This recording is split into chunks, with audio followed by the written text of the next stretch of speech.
V decembri 1989 roku, keď sa archívy štátnej bezpečnosti otvorili pre prvých historikov, našli niečo, čo nemalo nikdy ujsť na verejnosť. Medzi tisíckami dokumentov, označených pečiatkou prísne tajné, sa objavil jeden zvláštny zošit v modrom obale. Neboli v ňom žiadne mená disidentov ani plány sledovania. Boli v ňom účty. Účty za jedlo, za víno, za delikatesy dovážané zo západu. Sumy boli také vysoké, že prvý archivár si myslel, že ide o chybu v prepise. Ale nebola to chyba. Bol to záznam o tom, ako žila komunistická elita. Zatiaľ čo obyčajní ľudia stáli v radoch za toaletným papierom. Kto tieto účty platil? A prečo práve tento dokument zmizol z archívu už o 3 dni neskôr, aby sa objavil až po 35 rokoch? Peter Kolotka nebol len ďalším komunistickým funkcionárom. Bol to muž, ktorý vedel, ako vyzerá moc zvnútra. Premiér Československej socialistickej republiky v rokoch 1988 až 1990. Muž, ktorý sedel pri stole s Gustávom Husákom, keď sa rozhodovalo o osudoch miliónov. Muž, ktorý podpisoval nariadenia o cenzúre, zatiaľ čo jeho manželka nakupovala v špeciálnych obchodoch, kam obyčajný človek nesmel ani nazrieť. Ale čo je ešte zaujímavejšie, Peter Kolotka bol jedným z mála, ktorí prežili pád režimu bez väzenia, bez súdu, bez trestu. Ako sa mu to podarilo? Čo vedel o ostatných, že sa ho nikto neodvážil dotknúť? A prečo jeho meno takmer vymizlo z verejnej pamäti, hoci jeho rozhodnutia ovplyvnili životy celej generácie? Predstavte si, že žijete v krajine, kde priemerná mesačná mzda robotníka je 3000 korún. Stojíte v rade od 5 hodiny ráno, aby ste kúpili kilo mäsa. Vaše deti nosia oblečenie po starších súrodencoch, pretože nové je príliš drahé.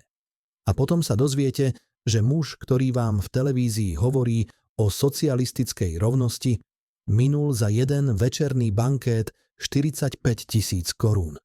To je 15 vašich mesačných platov. Za jednu večeru. Za jedlo, ktoré ste nikdy neochutnali. Za víno, ktorého názov ste nikdy nepočuli. Ako by ste sa cítili? Čo by ste urobili, keby ste mali možnosť pozrieť sa do tých účtov? Práve tieto účty dnes otvárame pred vami. Rok 1988. Československo je na pokraji zmeny, ale ešte o tom nikto nevie.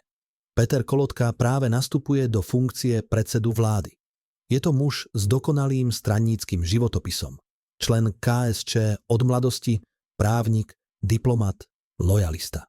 Nikdy nepovedal nič, čo by mohlo ohroziť jeho kariéru. Nikdy sa nepýtal na otázky, ktoré by mohli byť nebezpečné. A práve preto sa dostal tak vysoko. Ale čo sa dialo za zatvorenými dverami jeho vily v Bratislave? Čo sa dialo na tých večierkoch, kam boli pozvaní len vyvolení? Bývalí členovia jeho ochranky dnes hovoria o veciach, ktoré 10 ročia mlčali. Hovoria o luxuse, ktorý prekračoval všetky hranice slušnosti. Hovoria o arogancie, ktorá nemala medze. A hovoria o strachu, ktorý držal všetkých v tichosti. Keď sa Peter Kolotka presťahoval do vládnej vily, prvé, čo urobil, bolo kompletné prebudovanie kuchyne. Nie preto, že by stará kuchyňa nefungovala, ale preto, že chcel mať spotrebiče zo západu. Chladničku z Nemecka, sporák z Talianska, riad z Francúzska. Celková suma za renováciu 230 000 korún. To je takmer 7 rokov práce priemerného robotníka za kuchyňu. Ale to nebolo všetko.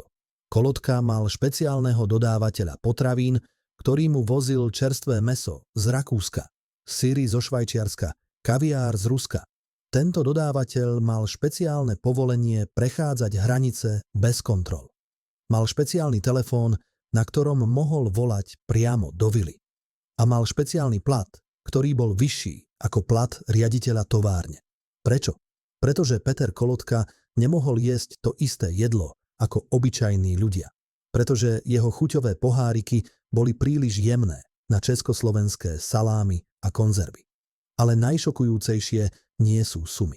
Najšokujúcejšie je, ako otvorene sa o tom hovorilo v úzkom kruhu. Jeden z bývalých členov ochranky spomína na rozhovor, ktorý počul náhodou. Bolo to na jeseň 1989, len pár týždňov pred nežnou revolúciou. Kolotka sedel v záhrade svojej vily s niekoľkými blízkymi spolupracovníkmi. Pili francúzske víno za 3000 korún za fľašu. A jeden z hostí sa opýtal: Petere, nemáš strach, že ľudia zistia, ako žijeme? Kolotka sa zasmial. Zasmial sa tak, že sa mu trasli plecia. A povedal: kto im to povie? Noviny, televízia. My sme noviny. My sme televízia. Oni sa nedozvedia nič, čo im my nedovolíme vedieť. Tento muž, ktorý hovoril o rovnosti, sa smial na myšlienku, že by ľudia mohli poznať pravdu. Ako dlho si myslel, že tento systém vydrží? A čo sa mu prehnalo hlavou, keď o mesiac neskôr videl davy na Václavskom námestí? V tom istom čase, keď Peter Kolotka pil víno za 3000 korún, pani Mária Nováková z Bratislavy stála v rade na mäso. Bolo 6 hodín ráno. Vonku mrzlo. Pred ňou bolo ešte 20 ľudí. Vedela, že keď príde na rád, mäso už nebude. Ale stála tam. Pretože možno dnes bude mať šťastie. Jej manžel pracoval v továrni 12 hodín denne. Zarábal 3000 korún mesačne. Z toho platili nájom, elektrinu, jedlo. Zostávalo im 500 korún na všetko ostatné. 500 korún. To je 16 krát menej, ako stála jedna fľaša vína na stole Petra Kolotku. Pani Nováková nikdy nepočula meno Peter Kolotka. Nevedela, kto je premiér. Nevedela, kde býva. Ale keby vedela, čo sa deje za múrmi jeho vily, keby videla tie účty, keby videla ten kaviár a tie syry a to víno, čo by urobila? Čo by urobili tisíce ľudí ako ona? Ale Peter Kolotka nebol hlúpy. Vedel, že luxus musí byť skrytý. Preto mal pravidlá. Žiadne fotografie s večierkou. Žiadne rozhovory o jedle. Žiadne chválenie sa pred nižšími funkcionármi. Všetko sa dialo v tichosti. Všetko sa dialo za zatvorenými dverami. A všetci, ktorí tam boli, vedeli, že mlčanie je cena za účasť. Jeden bývalý hosť spomína: vedel som, že ak poviem jedno slovo navyše, už ma tam nikdy nepozvú. A to by znamenalo koniec kariéry. Možno aj horšie. Čo znamenalo to horšie? Čo sa stalo s tými, ktorí hovorili príliš veľa? Existujú mená ľudí, ktorí zmizli z funkcií po tom, čo boli na jednom z týchto večierkov? A existujú dôkazy o tom, že niekto bol umlčaný natrvalo? V archívoch štátnej bezpečnosti sa našiel ešte jeden dokument. Bol označený kódom UM0 544. Tento kód znamenal najvyššiu úroveň utajenia. Dokumenty s týmto kódom existovali len v 3 kópiách v celej krajine. Jeden bol v centrále ŠTBK v Prahe, druhý v Bratislave, tretí mal osobne Gustav Husák. Čo bolo v tomto dokumente? Bol to zoznam. Zoznam všetkých vysokých funkcionárov a ich špeciálnych výdavkov. Peter Kolotka bol na tomto zozname na 3. mieste. Pred ním boli len Husák a Jakeš. Jeho ročné výdavky na reprezentáciu boli 500 000 korún. To je takmer 14 rokov práce priemerného robotníka. Za 1 rok. Ale čo je ešte zaujímavejšie? Tento dokument bol zničený 25. novembra 1989. Presne v deň, keď sa začala nežná revolúcia. Kto dal príkaz na jeho zničenie? A prečo práve v ten deň? Vedel niekto, že koniec je blízko. Ale vráťme sa k začiatku. K roku 1988. Peter Kolotka práve nastúpil do funkcie. Bol to čas, keď sa zdalo, že komunizmus bude trvať večne. Sovietsky zväz bol stále silný, Berlínsky múr stál pevne a Československo bolo verným spojencom Moskvy. Kolotka to vedel. A vedel aj to, že jeho úlohou nie je meniť systém, ale udržiavať ho. Udržiavať ho za každú cenu. A práve preto bol vybraný. Nebol vizionár, nebol reformátor, bol lojalista. Muž, ktorý urobí všetko, čo mu povedia. Muž, ktorý nikdy nepochybuje. Muž, ktorý nikdy neklame otázky. Ale čo sa dialo v jeho hlave? Veril naozaj v komunizmus? Alebo len hral rolu, pretože to bolo výhodné? Jeden z jeho bývalých spolupracovníkov hovorí, Peter nebol ideológ, bol pragmatik. Robil to, co mu prinášalo výhody. A systém mu prinášal veľké výhody. Predstavte si, že ste na jeho mieste. Máte moc, máte peniaze, máte všetko, čo chcete. Ale zároveň viete, že to všetko je postavené na lži. Viete, že ľudia trpia. Viete, že systém nefunguje. Ale čo urobíte? Vzdáte sa všetkého a poviete pravdu? Alebo budete pokračovať, pretože je to pohodlné? Peter Kolotka si vybral pohodlie. Vybral si mlčanie. A vybral si luxus. Ale aká bola cena tohto výberu? A zaplatil ju niekedy? V lete 1989 sa stalo niečo zvláštne. Peter Kolotka zrazu začal meniť svoju ostrahu. Nie celú, len niekoľko kľúčových ľudí. Muži, ktorí s ním boli roky, boli preložení na iné pozície. Prišli noví, mladší, menej skúsení. Prečo? Jeden z preložených strážcov dnes hovorí, nikdy som sa nedozvedel skutočný dôvod. Ale mal som pocit, že niekto mu povedal niečo, čo ho vystrašilo. Začal byť nervózny. Začal sa pýtať divné otázky. Ako by čakal, že sa niečo stane. Čo sa stalo v tom lete? Kto ho navštívil? A čo mu bolo povedané? Existuje legenda o tajnej návšteve. O mužovi, ktorý prišiel v noci a odišiel pred svitaním. O rozhovore, po ktorom bol Kolotka bledý ako stena. Ale je to pravda? Alebo len ďalšia konšpiračná teória? V novembri 1989 sa svet zmenil. Berlínsky múr padol. Ľudia v Prahe a Bratislave vyšli do ulic. A Peter Kolotka zrazu nebol premiérom mocnej krajiny. Bol len mužom, ktorý stratil všetko. Ale nie úplne všetko. Pretože na rozdiel od mnohých iných, on nebol súdený. Nebol väznený. Nebol ani verejne ponížený. Prečo? Čo vedel? Koho chránil? A kto chránil jeho? Pre prvýkrát za 35 rokov hovorí muž, ktorý bol súčasťou Kolotkovho najbližšieho okruhu. Muž, ktorý videl všetko. Muž, ktorý mlčal celé 10 ročia, pretože sa bál. Ale dnes, keď už nemá čo stratiť, rozhodol sa hovoriť. Jeho meno nemôžeme prezradiť, pretože stále žijú ľudia, ktorí by mu mohli ublížiť. Ale jeho svedectvo je šokujúce. Hovorí o veciach, ktoré neboli nikdy zverejnené. O rozhovoroch, ktoré sa nikdy nemali stať.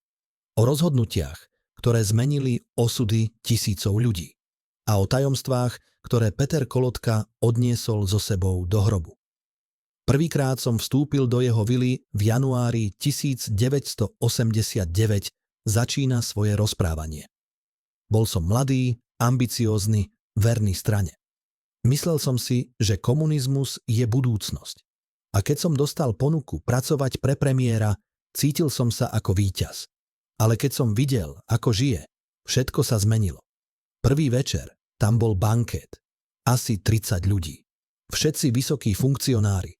Stoly boli plné jedla, aké som nikdy nevidel. Boli tam krevety, boli tam ústrice, bol tam kaviár a víno. Toľko vína, že by to vystačilo na celú ulicu. A títo ľudia jedli a pili a smiali sa. Smiali sa na vtipy o obyčajných ľuďoch. Smiali sa na to, ako ľudia stoja v radoch. Smiali sa na to, ako ľudia veria v socializmus. A ja som tam stál a uvedomil som si, toto nie je socializmus. Toto je niečo úplne iné. Čo videl tento muž ďalej? Aké rozhovory počul? A prečo sa rozhodol mlčať tak dlho? Jeho svedectvo pokračuje. Kolotka nebol zlý človek v klasickom zmysle.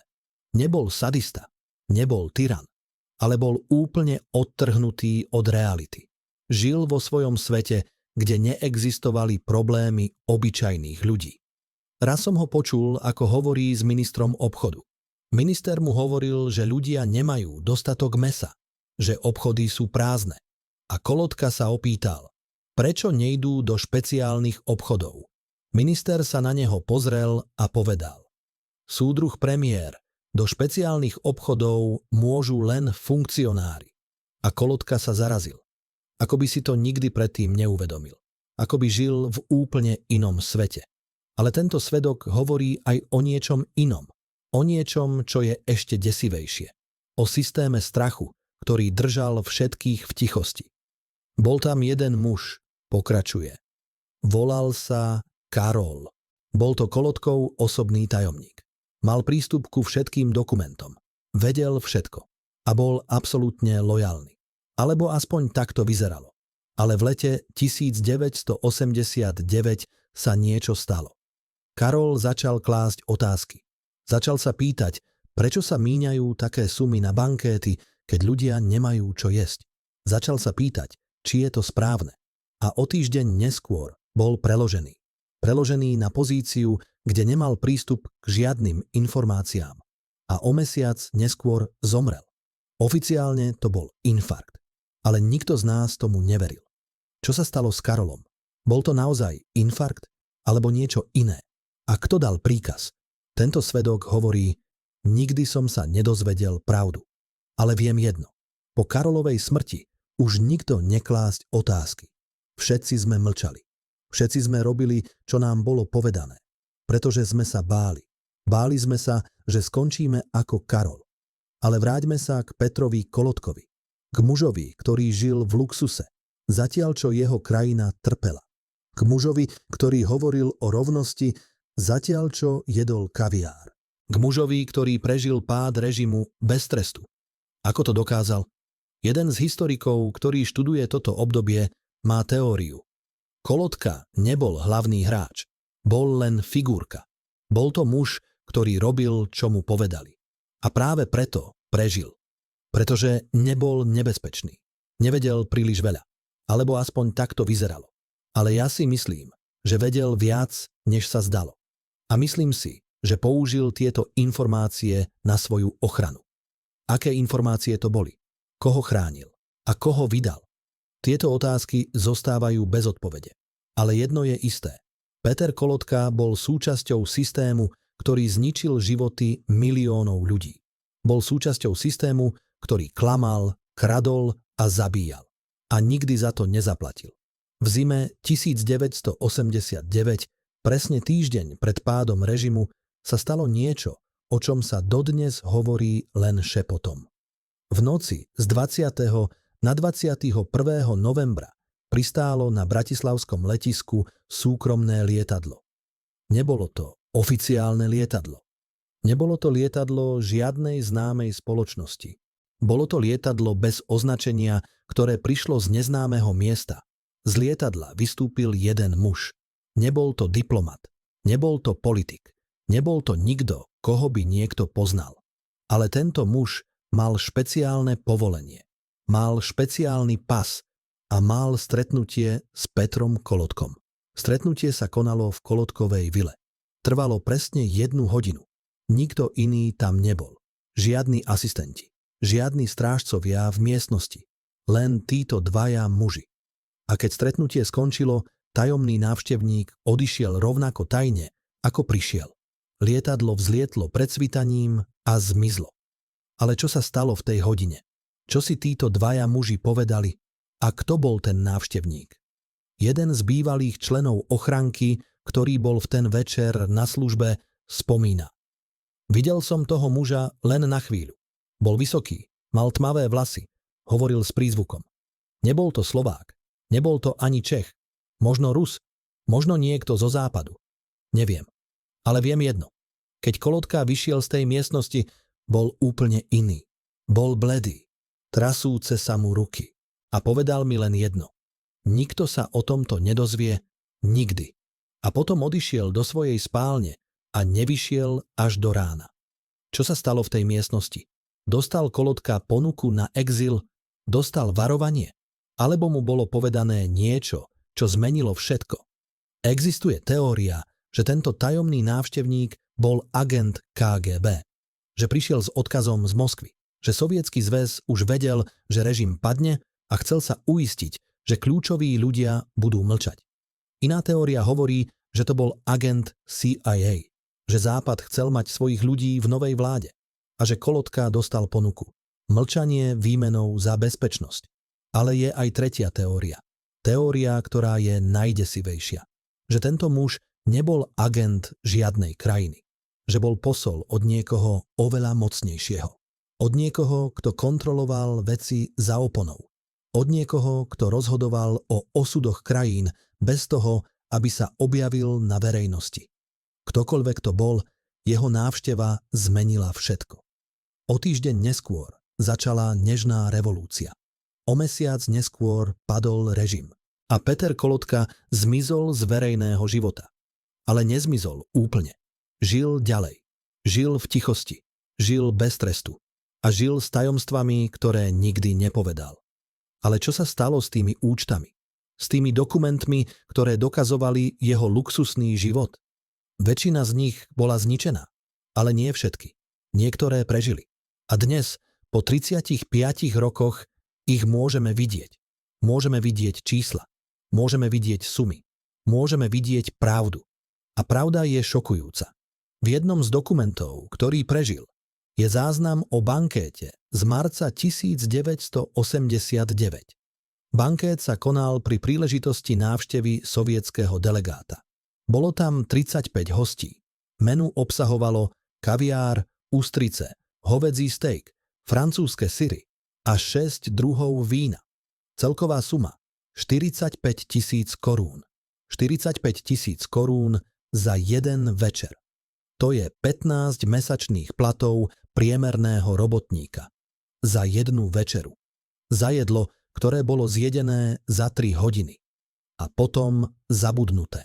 Ale pre pani Máriu Novákovú, ktorá v ten istý deň stála v rade na mäso, týchto 45 000 korún znamenalo niečo úplne iné. Znamenalo to 3 roky života. 3 roky práce jej manžela. 3 roky šetrenia. 3 roky nádeje. A títo ľudia to minuli za 3 hodiny. Ako by sa cítila, keby to vedela? Čo by urobila? A čo by urobili tisíce ľudí ako ona? Peter Kolotka nikdy neodpovedal na tieto otázky. Nikdy sa neospravedlnil. Nikdy nepriznal, že urobil niečo zlé. Žil ďalej, ako by sa nič nestalo. Ako by tie roky nikdy neexistovali. Ako by tie účty boli len čísla na papieri. Ale neboli to len čísla. Boli to životy. Životy ľudí, ktorí trpeli, zatiaľ čo on žil v luxuse. Životy ľudí, ktorí verili v systém, zatiaľ čo on sa mu smial. Životy ľudí, ktorí zaslúžili lepšie. A teraz sa pýtame, zaslúžil si Peter Kolotka svoj osud? Zaslúžil si žiť bez trestu? Alebo mal byť súdený, ako boli súdení iní? Mal byť nútený pozrieť sa do očí tým ľuďom, ktorých zradil? Mal byť nútený ospravedlniť sa? Alebo je niekedy mlčanie horšie než akýkoľvek trest? Až do poslednej chvíle som veril, že sa nám podarí uniknúť, hovorí bývalý dôstojník z osobnej stráže Petra Kolotku. Ruky sa mu stále trasú aj po 35 rokoch. Čo vedel tento muž? Čo my nevieme? Dnes večer hovoria 3 bývalí členovia vnútorného kruhu štátnej bezpečnosti poprvýkrát o tajomstvách, ktoré uchovávali celé 10 ročia. Ich odhalenia zmenia všetko, čo si myslíte, že viete o posledných dňoch režimu. Tento muž videl Kolotku v jeho najslabších chvíľach, keď sa maska dokonalého funkcionára rozpadla a ukázal sa len vystrašený človek, ktorý zrazu pochopil, že jeho svet sa rúca. Videl ho, ako sa trasúcimi rukami pokúšal spáliť dokumenty v krbe svojej vily, zatiaľ čo vonku už bolo počuť skandovanie davu. Videl ho, ako plakal nad telefónom, keď mu nikto z Moskvy nezdvíhal. A videl aj to, čo sa nikdy nemalo stať. Ako Kolotka v posledný večer svojej vlády rozdelil medzi svojich najbližších spolupracovníkov kufre plné peňazí a zlatých mincí, ktoré roky ukrýval v tajnej miestnosti pod svojou vilou. Ale začnime od začiatku tej noci. 23. november 1989. Bratislava je v chaose. Študenti protestujú na námestiach. Robotníci opúšťajú továrne. A Peter Kolotka sedí vo svojej vile a sleduje správy v televízii. Ale nie v československej televízii. Tá už nekontroluje. Sleduje BBC. Sleduje CNN. Sleduje správy, ktoré mu hovoria pravdu. Jeho moc sa končí. Vedľa neho sedí jeho manželka Anna. Tiež sleduje. Tiež mlčí. A tiež vie, že ich svet sa rozpadá. Ale čo robia? Balia si kufre. Volajú priateľom? Nie. Robia niečo úplne iné. Robia inventúru. Inventúru všetkého, čo nakradli za tie roky. Inventúru všetkých účtov, všetkých šperkov, všetkých umeleckých diel, ktoré majú v dome. A robia si zoznam. Zoznam ľudí, ktorí by ich mohli zradiť. Zoznam ľudí, ktorí vedia príliš veľa. Zoznam ľudí, ktorí musia mlčať za každú cenu. Na vrchole tohto zoznamu je meno, ktoré by vás šokovalo. Nie je to politik, nie je to generál, je to obyčajný účetník. Muž menom Jozef Kováč, ktorý 20 rokov viedol tajné účty komunistickej elity. Muž, ktorý vedel presne, koľko ukradol každý funkcionár. Muž, ktorý mal v sejfe dokumenty, ktoré by mohli poslať polovicu vlády do väzenia. A tento muž sa práve chystal hovoriť. Chystal sa ísť k novinárom. Chystal sa povedať pravdu. Ale Peter Kolotka to vedel. Vedel to, pretože mal svojich ľudí všade. Aj medzi tými, ktorí sa chystali zradiť režim. A práve preto bolo meno Jozefa Kováča na vrchole toho zoznamu. Práve preto sa Kolotka rozhodol konať.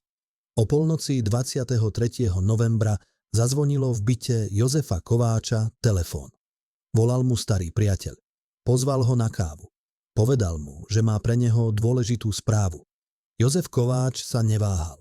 Obliekol sa a vyšiel. Bolo to posledné, čo urobil ako slobodný človek. Ráno ho našli v jeho byte. Oficiálne to bol infarkt, ale susedia počuli v noci hlasy. Počuli kroky na schodoch a počuli, ako niekto prehľadáva byt.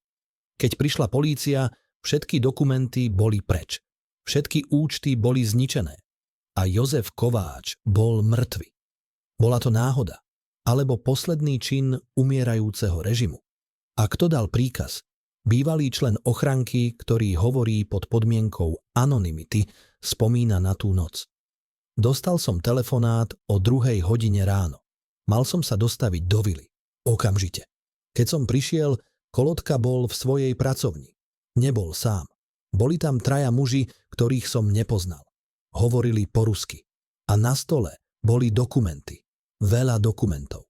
Kolotka mi povedal, tieto papiere sa musia dostať na bezpečné miesto. Hneď. Naložili sme ich do auta a odviezli na miesto, ktoré mi ukázali. Bol to starý bunker za mestom. Tam sme ich spálili. Všetky. Horeli celú noc. A ja som vedel, že páliť dôkazy o zločinoch, ktoré sa nikdy nebudú vyšetrovať. Ale čo bolo v tých dokumentoch? Čo bolo také dôležité, že to muselo byť zničené v tú noc? Podľa svedkov išlo o účty, o zoznamy, o fotografie, o nahrávky, o všetko, čo mohlo kompromitovať nielen Kolotku, ale celú komunistickú elitu. Išlo o dôkazy, ktoré by mohli ukázať, ako hlboko siahala korupcia. Ako veľmi boli prepojené záujmy straníckych funkcionárov s organizovaným zločinom. A ako veľa peňazí zmizlo z štátnej pokladnice do súkromných vreciek. Tieto dokumenty by mohli zmeniť pohľad na celé obdobie. Ale už neexistujú. Zhoreli v tú noc. A s nimi zhorela aj pravda. Ale Peter Kolotka nebol hlúpy. Vedel, že spálenie dokumentov nestačí. Vedel, že musí mať poistku. Niečo, čo ho ochráni aj po páde režimu. A práve preto urobil niečo, čo nikto nečakal. Urobil kópie. Nie všetkých dokumentov. Len tých najdôležitejších. Tých, ktoré kompromitovali jeho bývalých kolegov. A tieto kópie ukryl. Ukryl ich na mieste, kde ich nikto nehľadal. V kostole. V malom kostolíku na vidieku, kde bol farár, jeho starým priateľom. Farár, ktorý mu dlhoval život, pretože ho Kolotka kedysi ochránil pred štátnou bezpečnosťou. A tento farár súhlasil. Súhlasil ukryť dokumenty. Súhlasil mlčať. A súhlasil čakať na pokyny. Tieto dokumenty sú jeho poistkou. Jeho zárukou, že ho nikto nebude prenasledovať. Pretože ak by sa mu niečo stalo, ak by bol zatknutý alebo súdený, tieto dokumenty by sa dostali na verejnosť. A to by znamenalo koniec pre mnohých ľudí, ktorí dnes žijú v pokoji. Ľudí, ktorí sa pretransformovali z komunistických funkcionárov na úspešných podnikateľov. Ľudí, ktorí dnes sedia v predstavenstvách bank a veľkých firiem. Ľudí, ktorí by radšej zabudli na svoju minulosť. A práve preto Peter Kolotka žije v pokoji. Nie preto, že by bol nevinný, ale preto, že vie príliš veľa. Ale vráťme sa k tej noci. K noci, keď sa rozhodoval osud krajiny. Peter Kolotka sedí vo svojej vile a vie, že jeho čas sa končí. Ale nevzdáva sa. Stále má plán. Stále má nádej. Volá do Moskvy. Volá svojim kontaktom v KGB. Volá ľuďom, ktorí mu roky pomáhali udržiavať moc. Ale nikto mu nezdvíha. Nikto sa s ním nechce rozprávať. Pretože aj oni vedia, že hra sa skončila. Že Sovietsky zväz má svoje vlastné problémy. A že Československo už nie je prioritou. Peter Kolotka je sám. Sám so svojimi tajomstvami. Sám so svojimi zločinmi. A sám so svojím strachom. Ale aj v tej chvíli, aj keď vie, že všetko je stratené, stále myslí na peniaze. Stále myslí na to, ako zachrániť aspoň časť svojho bohatstva. A práve preto robí posledný zúfalý čin. Volá svojmu bankárovi vo Švajčiarsku. Volá mu v noci z nechránenej linky, čo je proti všetkým pravidlám bezpečnosti. A dáva mu pokyn. Pokyn, ktorý zmení všetko. Pokyn na prevod všetkých peňazí na účty, ktoré sú registrované na mená jeho detí. Deti, ktoré žijú v zahraničí. Deti, ktoré oficiálne nemajú nič spoločné s komunistickým režimom. A práve preto sú bezpečné. Práve preto môžu uchovať otcovo bohatstvo. Koľko peňazí to bolo? Podľa odhadov expertov išlo o sumy v desiatkách miliónov korún. Peniaze, ktoré boli ukradnuté z štátnej pokladnice. Peniaze, ktoré patrili ľudu. Peniaze, ktoré mali byť použité na nemocnice, školy, cesty. Ale namiesto toho skončili na súkromných účtoch. A dnes, po 35 rokoch, stále tam sú. Stále generujú úroky. Stále rastú. A stále patria rodine Petra Kolotku. Je to spravodlivé? Je to správne? A existuje spôsob, ako tieto peniaze vrátiť tam, kam patria. Ale Peter Kolotka nemyslel len na peniaze. Myslel aj na svoju bezpečnosť. Vedel, že nový režim bude hľadať obetné baránky. Vedel, že niekto bude musieť zaplatiť za zločiny komunizmu. A nechcel, aby to bol on. Práve preto sa rozhodol pre najrizikovejší krok svojho života. Rozhodol sa spolupracovať. Rozhodol sa stať informátorom. Nie pre štátnu bezpečnosť. Tá už neexistovala. Ale pre nové tajné služby. Pre služby, ktoré budovali noví vládcovia. A tieto služby potrebovali informácie. Potrebovali vedieť, čo sa dialo v starých časoch. Potrebovali vedieť, kto bol kto. A Peter Kolotka im to mohol povedať. Mohol im povedať všetko. Výmenou za ochranu. A práve tu sa začína najtemnejšia kapitola jeho života.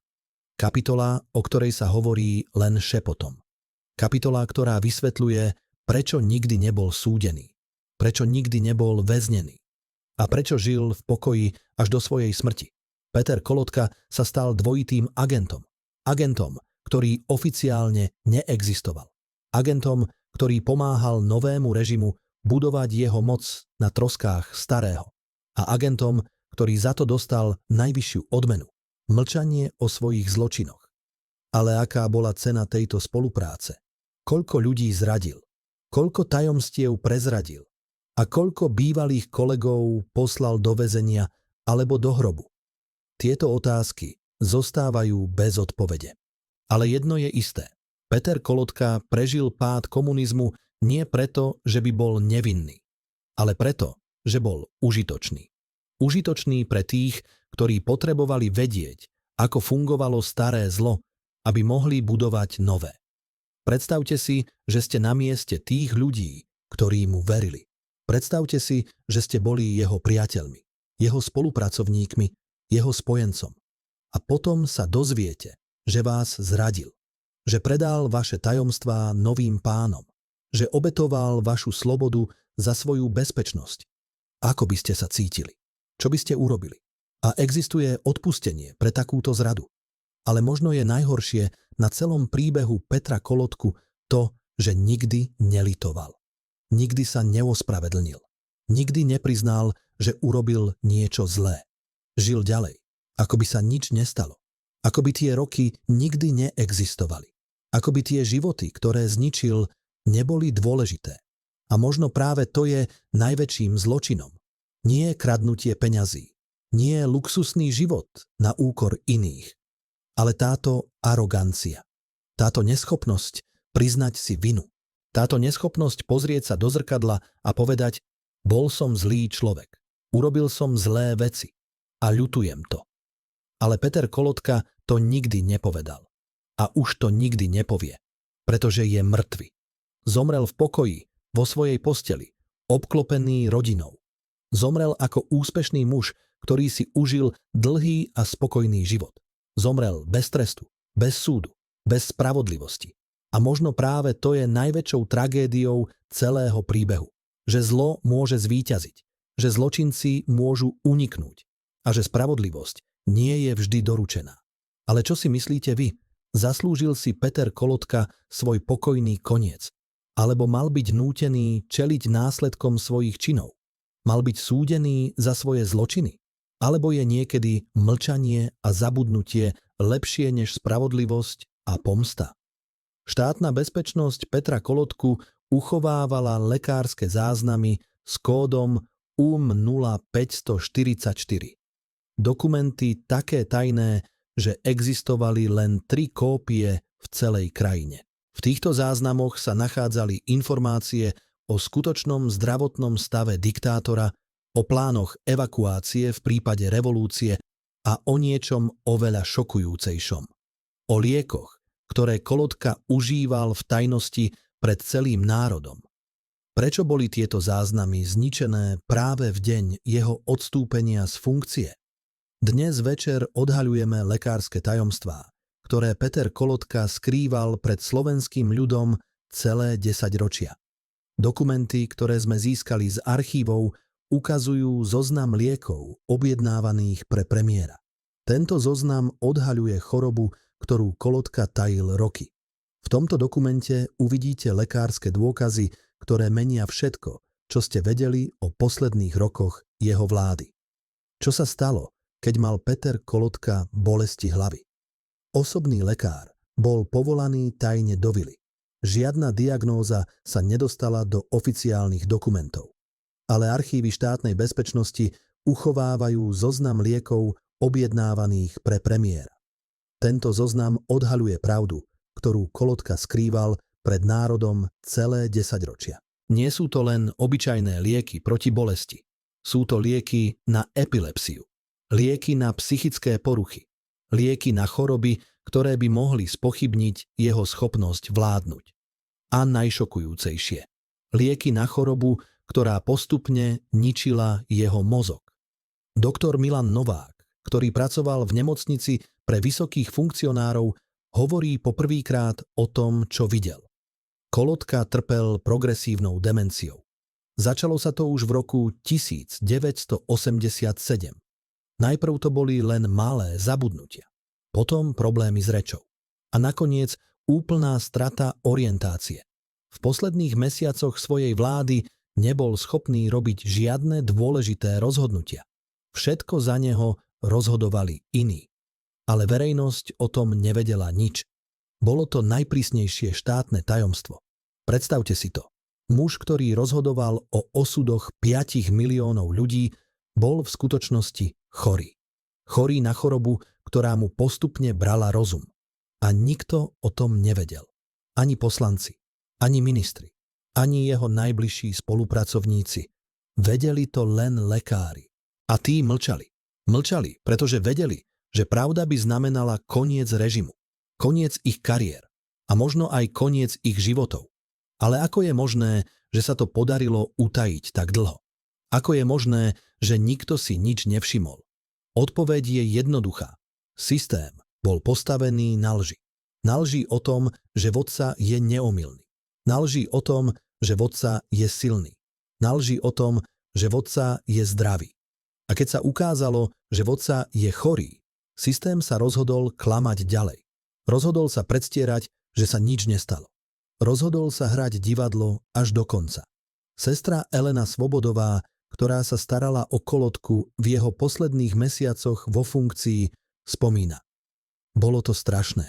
Niekedy nepoznal ani svoju manželku. Niekedy nevedel, kde je. Niekedy hovoril veci, ktoré nedávali zmysel.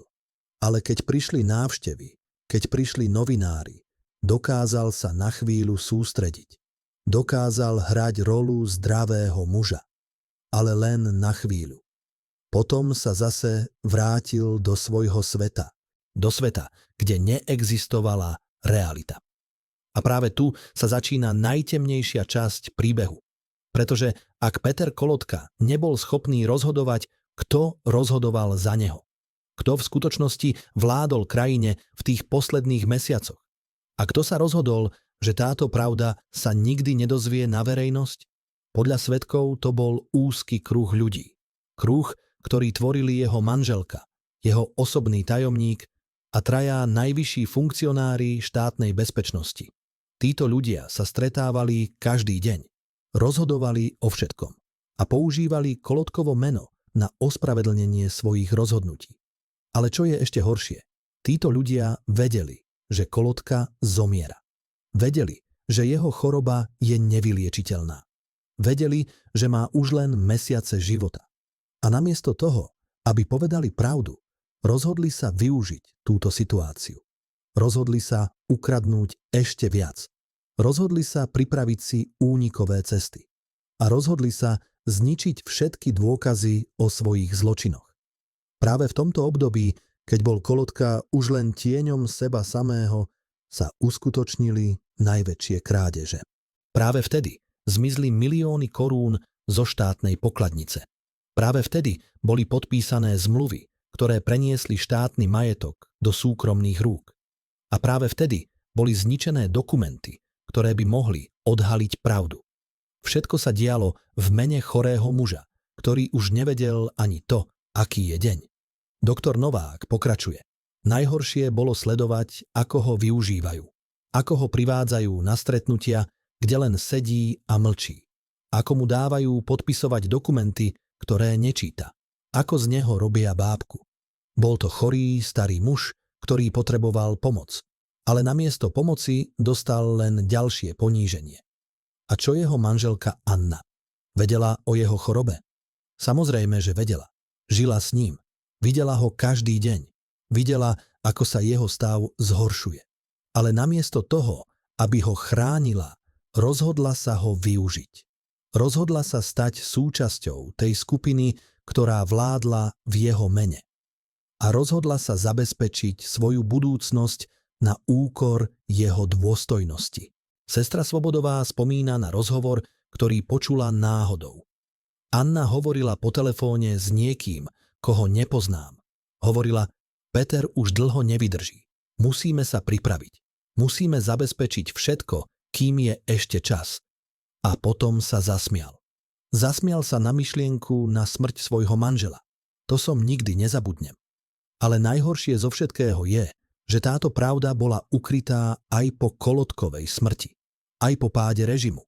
Aj po tom, čo sa otvorili archívy. Lekárske záznamy boli zničené. Svedkovia boli umlčaní. A oficiálna verzia hovorila o dlhej chorobe.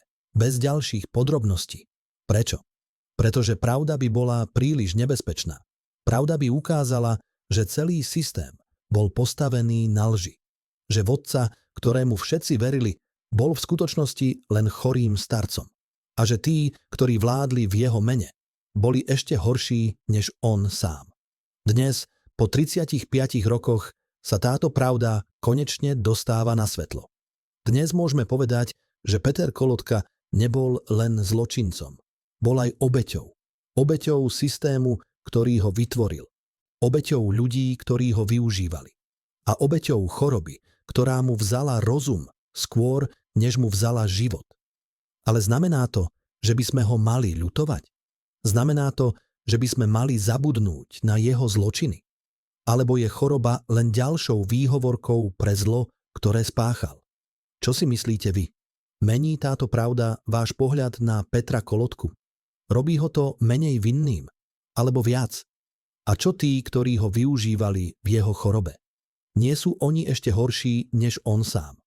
Nie sú oni tí, ktorí by mali byť súdení za zločiny, ktoré sa stali v jeho mene?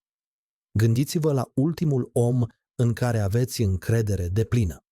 Acum imaginați-vă că această persoană vă trădează în cea mai neagră zi din viața voastră. Așa s-a întâmplat cu Petrom Kolotkom.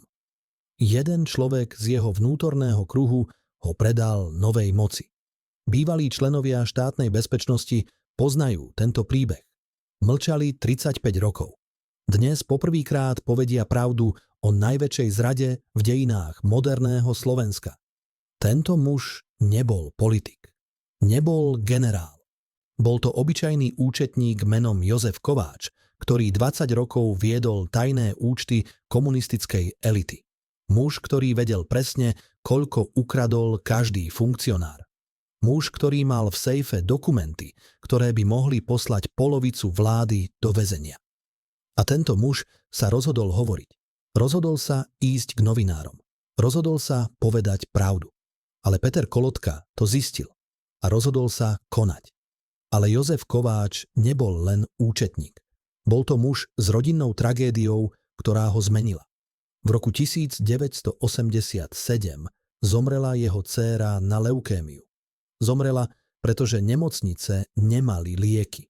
Nemali lieky, pretože peniaze, ktoré mali byť použité na zdravotníctvo, skončili v súkromných vreciach funkcionárov. Skončili na účtoch, ktoré viedol práve Jozef Kováč. A on to vedel.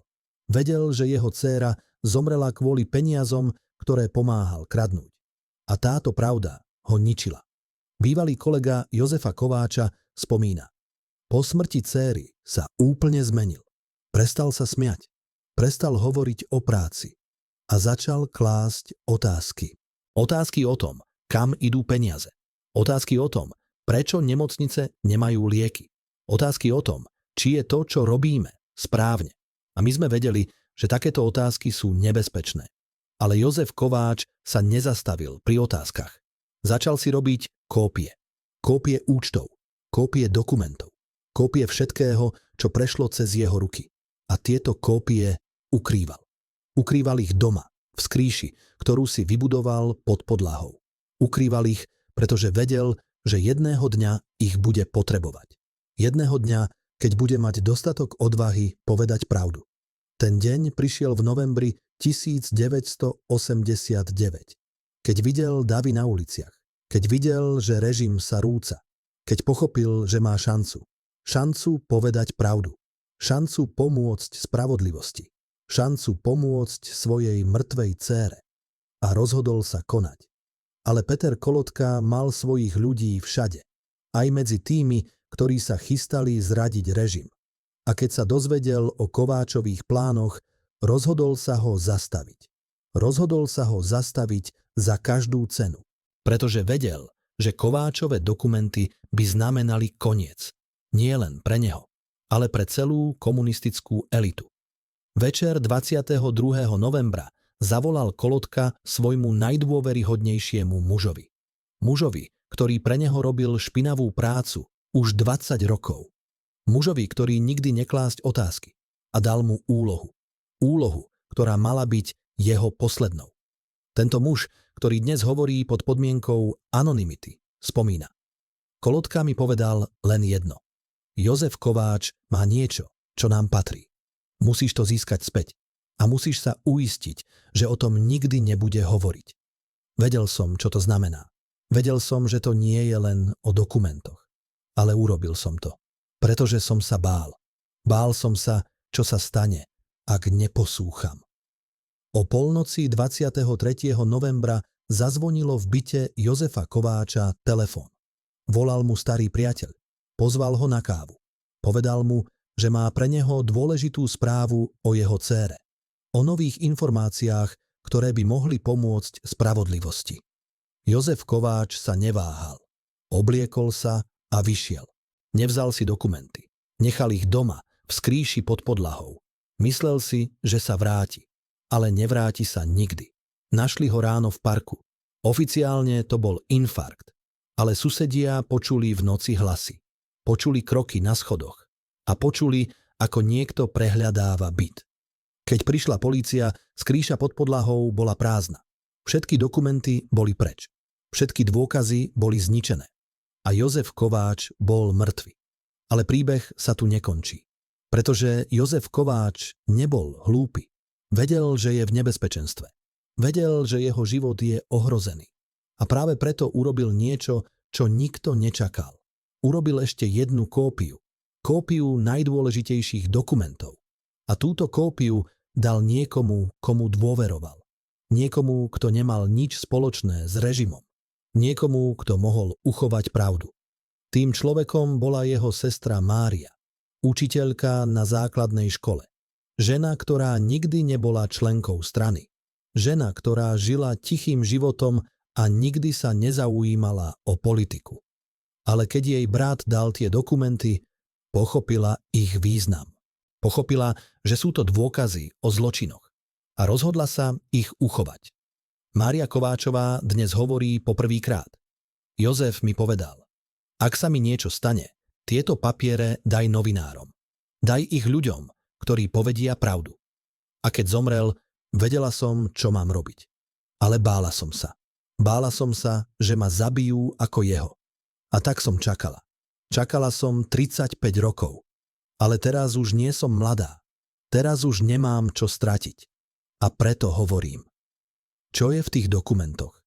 Čo bolo také dôležité, že za to musel zomrieť človek? Sú to účty. Účty, ktoré ukazujú, kam išli peniaze určené na nemocnice. Kam išli peniaze určené na školy. Kam išli peniaze určené na cesty. A kam išli peniaze určené na lieky. Všetky tieto peniaze skončili na súkromných účtoch. Na účtoch ľudí, ktorí hovorili o rovnosti. Zatiaľ čo kradli od najchudobnejších. Jeden z dokumentov ukazuje, že v roku 1988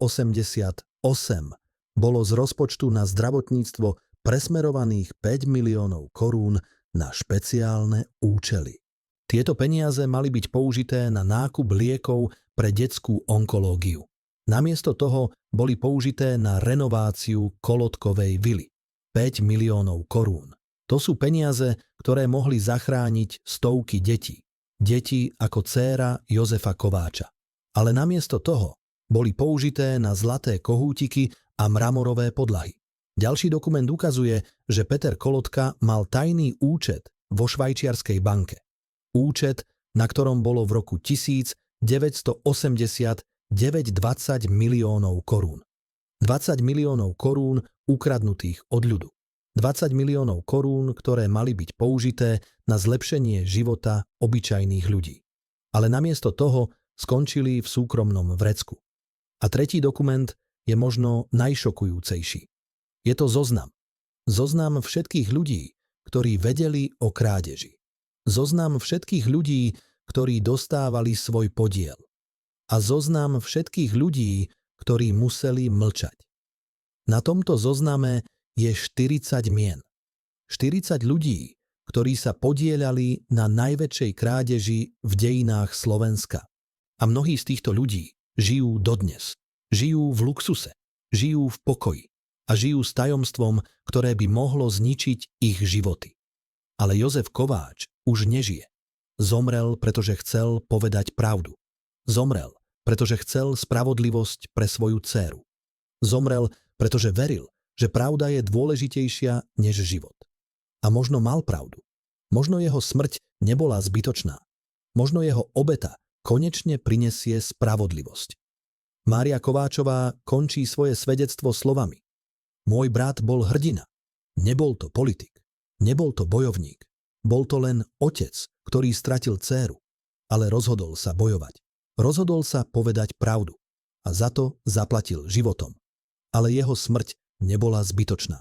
Pretože pravda sa nakoniec dostane na svetlo. Vždy sa dostane. Čo si myslíte vy? Bol Jozef Kováč hrdina alebo blázon? Mal právo riskovať svoj život pre spravodlivosť? A čo tí ľudia na zozname? Tí, ktorí dodnes žijú v luxuse, na peniaze ukradnuté od ľudu. Zaslúžia si svoj pokoj. Alebo je čas, aby konečne zaplatili za svoje zločiny. Predstavte si, že ste jedným z 12 ľudí, ktorí vedeli všetko o Petrovi Kolotkovi. Každé tajomstvo o jeho zdraví, každý plán evakuácie, každý tunel ukrytý pod Bratislavou. Teraz si predstavte, že musíte vybrať: zachovať si lojalitu alebo zachrániť si život. 22. decembra 1989 títo ľudia urobili voľbu, ktorá zmenila dejiny Slovenska. Čo ich prinútilo zradiť svojho najvyššieho šéfa? Táto skupina 12 mužov mala prístup k informáciám, ktoré by mohli zničiť nielen Kolotku, ale celú komunistickú elitu. Vedeli o tajných účtoch, vedeli o lekárskych záznamoch, vedeli o pláne úteku do Sovietskeho zväzu, ktorý bol pripravený už od roku 1988. A vedeli o niečom ešte horšom, o zozname ľudí, ktorí mali byť odstránení po páde režimu. Zozname, na ktorom boli aj ich vlastné mená.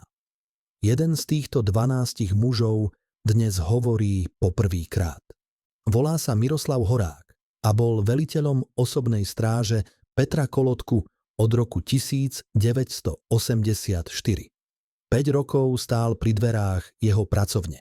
5 rokov počúval rozhovory, ktoré sa nikdy nemali dostať na verejnosť. 5 rokov videl veci, ktoré zmenili jeho pohľad na svet. A 5 rokov mlčal, pretože vedel, že jedno slovo navyše by znamenalo koniec jeho kariéry. Možno aj koniec jeho života. Prvýkrát som pochopil, že niečo nie je v poriadku. V lete 1989 začína Horák svoje rozprávanie. Kolotka začal byť nervózny. Neustále sa pýtal, kto prichádza, kto odchádza, kto volá. Začal meniť svoje zvyky. Predtým chodil spať o 10:00. Teraz chodil o polnoci. Predtým jedával v jedálni. Teraz jedával vo svojej pracovni. Sám. A začal sa stretávať s ľuďmi, ktorých som nikdy predtým nevidel. Ľudia, ktorí prichádzali v noci a odchádzali pred svitaním. Ľudia, ktorí hovorili po rusky alebo po nemecky. Ľudia, ktorí mali v očiach strach. Ale čo bolo príčinou tejto zmeny? Čo sa stalo v tom lete? Čo tak vystrašilo Petra Kolotku? Podľa Horáka to súviselo s návštevou, o ktorej sa už hovorilo. S návštevou tajomného muža, ktorý prišiel v noci a odišiel pred svitaním. Muža, ktorý mal rozhovor s Kolotkom, po ktorom bol premiér bledý ako stena. Nikdy som sa nedozvedel, kto to bol, pokračuje Horák. Ale počul som časť rozhovoru. Stál som pred dverami a počul som, ako ten muž hovorí: máte ešte 6 mesiacov, možno menej, pripravte sa. A potom počul som, ako Kolotka odpovedá: ale sľúbili ste mi ochranu. Sľúbili ste mi, že budem v bezpečí. A ten muž sa zasmial. Zasmial sa tak chladne, že mi zamrzla krv v žilách. A povedal: nikto nie je v bezpečí, ani vy. Kto bol tento muž? Bol to agent KGB, ktorý prišiel s varovaním z Moskvy. Bol to agent západných tajných služieb, ktorý ponúkal dohodu, alebo to bol niekto úplne iný. Niekto, kto mal moc nad všetkými? Horák nevie, ale vie jedno. Po tejto návšteve sa všetko zmenilo. Kolotka začal robiť veci, ktoré predtým nikdy nerobil. Začal si robiť kópie dokumentov. Začal presúvať peniaze na zahraničné účty a začal sa pripravovať na útek. Koncom septembra 1989 mi dal zvláštny príkaz, spomína Horák. Mal som pripraviť auto s plnou nádržou a nechať ho stáť pred vilou 24 hodín denne. Mal som mať pripravené falošné pasy pre neho a jeho manželku. A mal som poznať 3 rôzne cesty na letisko, ktoré by sme mohli použiť v prípade núdze. Vtedy som pochopil. On sa chystá utiecť. Chystá sa opustiť krajinu. A my, jeho najbližší spolupracovníci, sme mali byť jeho poistkou. Ale Peter Kolotka nebol jediný, kto sa pripravoval na útek. Celá komunistická elita vedela, že koniec je blízko. Vedeli to z Moskvy, kde Gorbačov už otvorene hovoril o reformách. Vedeli to z Poľska, kde Solidarita získala moc. Vedeli to z Maďarska, kde sa otvorili hranice. A vedeli to z Berlína, kde múr začínal prasknúť. Všetci vedeli, že je len otázkou času, kedy sa to stane aj v Československu. A všetci sa pripravovali. Ale príprava na útek nebola jediná vec, ktorú robili. Robili aj niečo iné. Niečo, čo bolo ešte horšie. Pripravovali sa na likvidáciu dôkazov. A pripravovali sa na likvidáciu svedkov. V októbri 1989 som dostal ďalší príkaz, pokračuje Horák. Mal som pripraviť zoznam všetkých ľudí, ktorí mali prístup k tajným informáciám. Všetkých ľudí, ktorí vedeli o účtoch, o dokumentoch, o stretnutiach. A mal som tento zoznam odovzdať Kolotkovi. Keď som ho odovzdal, pozrel sa naň a povedal: títo ľudia sú problém. Títo ľudia vedia príliš veľa. A ja som pochopil, čo to znamená. Čo to znamenalo? Znamenalo to, že títo ľudia mali byť odstránení. Znamenalo to, že Peter Kolotka plánoval vraždy svojich najbližších spolupracovníkov? Horák nevie. Ale vie, že na tom zozname bolo aj jeho meno. A vie, že keď to zistil, rozhodol sa konať. Rozhodol sa, že nebude čakať, kým ho niekto odstráni. Rozhodol sa, že bude ten, kto zradí prvý. 21. novembra som kontaktoval ľudí z Nového hnutia, priznáva Horák. Povedal som im všetko. Povedal som im o účtoch. Povedal som im o dokumentoch. Povedal som im o pláne úteku. A povedal som im o zozname. Výmenou za ochranu. Výmenou za prísľub, že ma nebudú prenasledovať po páde režimu. A oni súhlasili. Súhlasili, pretože potrebovali informácie. Potrebovali vedieť, čo sa chystá. A ja som im to povedal. Bola to zrada? Alebo to bola sebazáchova? Bol Miroslav Horák hrdina, ktorý pomohol zvrhnutiu diktátora? Alebo bol zbabelec, ktorý zradil svojho šéfa, aby si zachránil vlastnú kožu? Tieto otázky nemajú jednoduchú odpoveď. Ale jedno je isté. Jeho rozhodnutie zmenilo všetko. Jeho informácie pomohli novému hnutiu pripraviť sa na prevzatie moci. Jeho informácie pomohli zabrániť úteku Petra Kolotku. A jeho informácie pomohli odhaliť pravdu o zločinoch komunistického režimu. Ale Horák nebol jediný, kto zradil. Z tých 12 mužov, ktorí tvorili vnútorný kruh Petra Kolotku, zradilo nakoniec 8. 8 mužov, ktorí sa rozhodli, že ich život je dôležitejší než lojalita. 8 mužov, ktorí kontaktovali nové hnutie a ponúkli svoje služby. A 8 mužov, ktorí dostali ochranu výmenou za informácie. Ale čo sa stalo so zvyšnými 4? So 4 mužmi, ktorí zostali lojálni až do konca. 2 z nich zmizli, hovorí Horák. Zmizli v noci z 23. na 24. november. Nikto nevie, čo sa s nimi stalo. Oficiálne utiekli do zahraničia. Ale ja si myslím, že boli odstránení. Odstránení, pretože vedeli príliš veľa. A niekto sa rozhodol, že je bezpečnejšie, ak budú mŕtvi. A čo ďalší 2? Jeden spáchal samovraždu. Aspoň tak to vyzeralo. Našli ho v jeho byte s guľkou v hlave. Ale ja som videl tú ranu. A viem, že to nebola samovražda. Bol to profesionálny zásah. Niekto ho zabil a zariadil to tak, aby to vyzeralo ako samovražda. A posledný? Posledný žije dodnes, ale nikdy nehovoril. Nikdy nepovedal ani slovo o tom, čo videl. Žije v ústraní, v malom dome, na vidieku. A každý deň sa pozerá cez okno, ako by čakal, že niekto príde. Čakal, že príde niekto, kto ho umlčí natrvalo. Predstavte si ten strach. Predstavte si, že žijete každý deň s vedomím, že niekto môže prísť a zabiť vás. Že niekto môže rozhodnúť, že viete príliš veľa. A že váš život nie je nič v porovnaní s tajomstvami, ktoré uchovávate. Ako by ste žili? Ako by ste spali? A ako dlho by ste vydržali, kým by vás ten strach nezničil?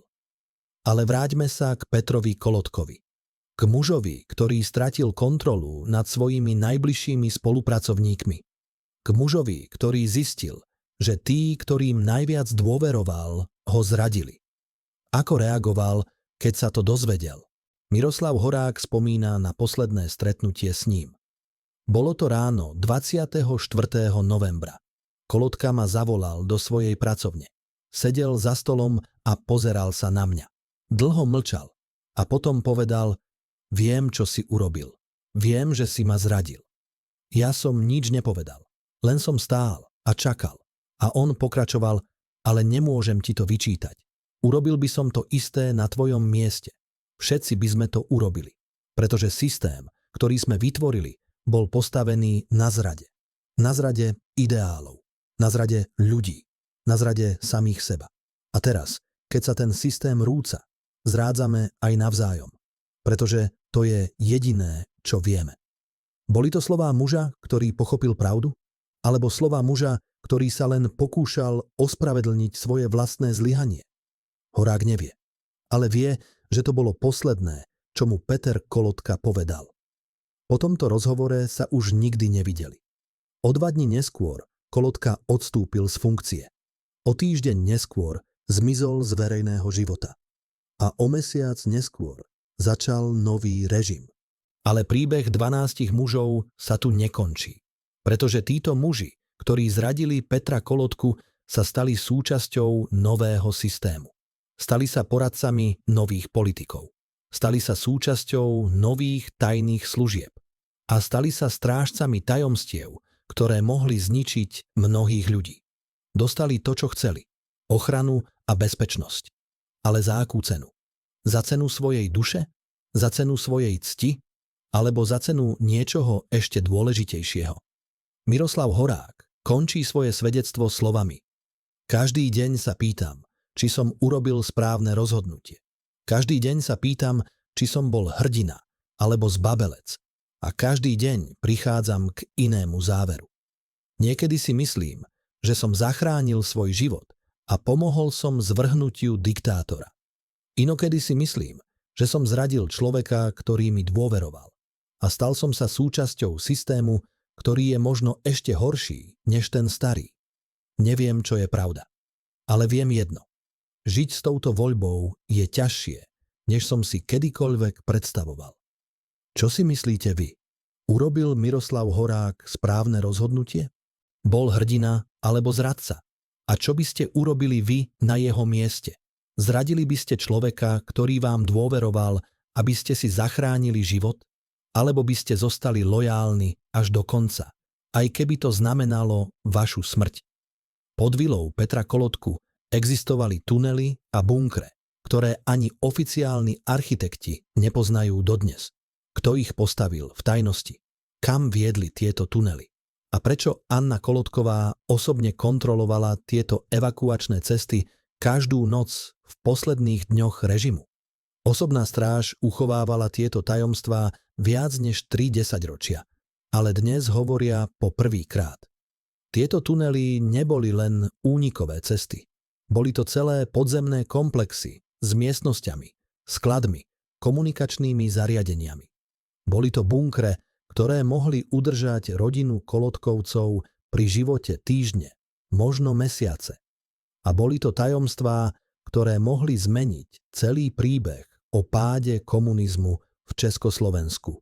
Inžinier Ján Svoboda, ktorý pracoval na stavbe týchto tunelov v rokoch 1984 až 1986 hovorí poprvýkrát. Bola to najutajovanejšia stavba, na ktorej som kedy pracoval. Nemali sme žiadne oficiálne plány. Všetko bolo len v hlavách 3 hlavných inžinierov. Pracovali sme v noci. Pracovali sme v malých skupinách. A nikto z nás nevedel, na čom pracujú ostatní. Ja som staval len jeden úsek tunela. Nevedel som, kam vedie. Nevedel som, odkiaľ začína. A nevedel som, kto ho bude používať. Až neskôr, keď som videl fotografiu kolodkovej vily v novinách, som pochopil. Ale ako je možné postaviť takýto komplex v tajnosti? Ako je možné, že nikto si nič nevšimol? Odpoveď je jednoduchá, pretože to nebola jediná taká stavba. V 80. rokoch sa po celom Československu stavali tajné bunkre pre komunistickú elitu. Stavali sa pre prípad jadrovej vojny. Stavali sa pre prípad povstania. A stavali sa pre prípad, že by režim potreboval utiecť. Boli to projekty, ktoré stáli milióny korún.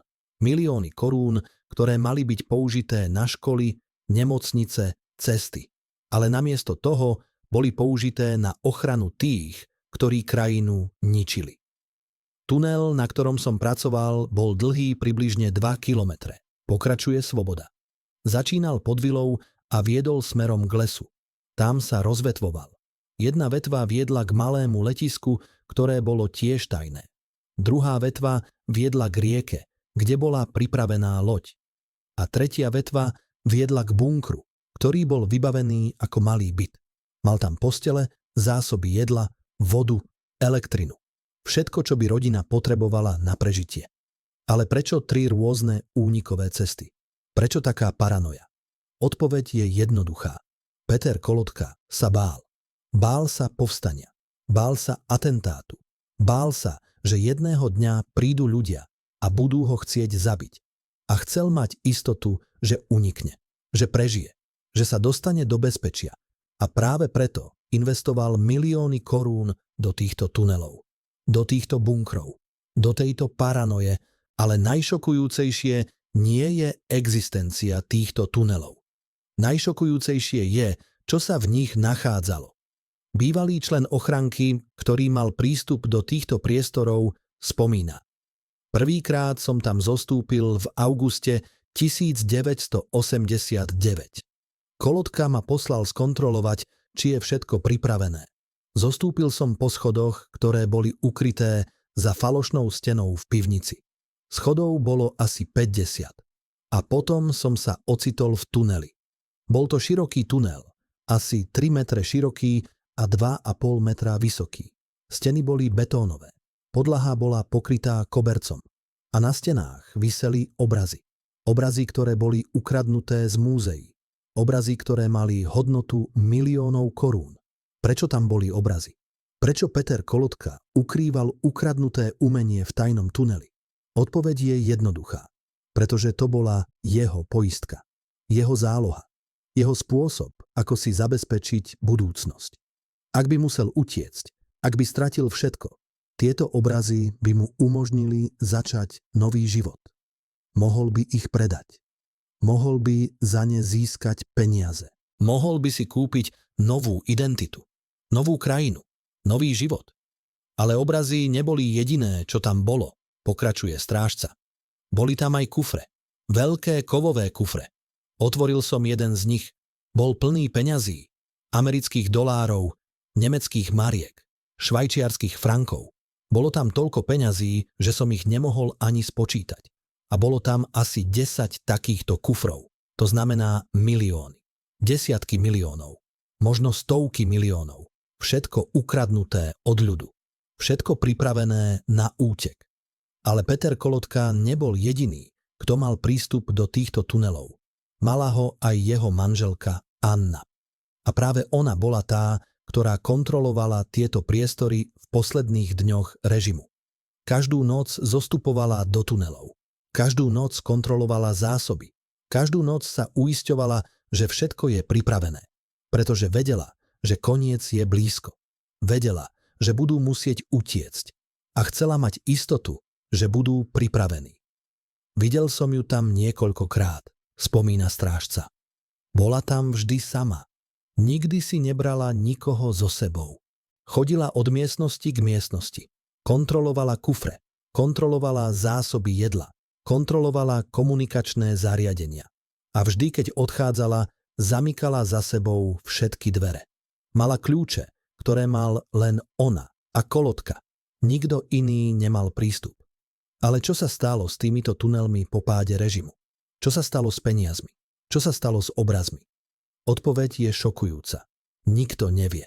Keď nová vláda prevzala moc, keď začali prehľadávať Kolotkovú vilu, tunely boli prázdne. Všetky kufre boli preč. Všetky obrazy boli preč.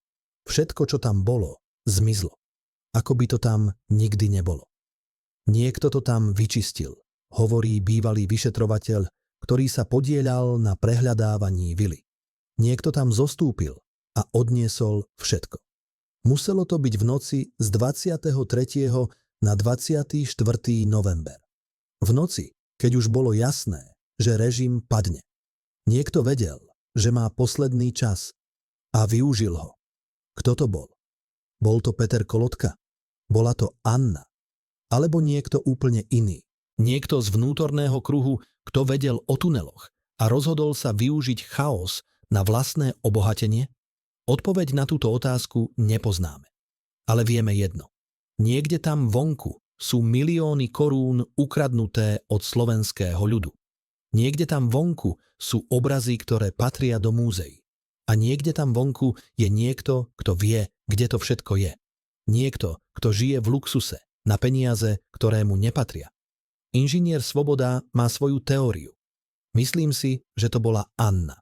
Myslím si, že ona to všetko naplánovala. Ona bola tá inteligentná. Ona bola tá, ktorá myslela dopredu. Peter bol len bábka. Bol to muž, ktorý robil, čo mu povedali. Ale Anna bola mozgom. Ona vedela, čo sa chystá. Ona vedela, že režim padne. A ona sa pripravila. Pripravila si únikovú cestu. Pripravila si peniaze. A pripravila si nový život. Je to pravda? Bola Anna Kolotková tou, ktorá všetko naplánovala?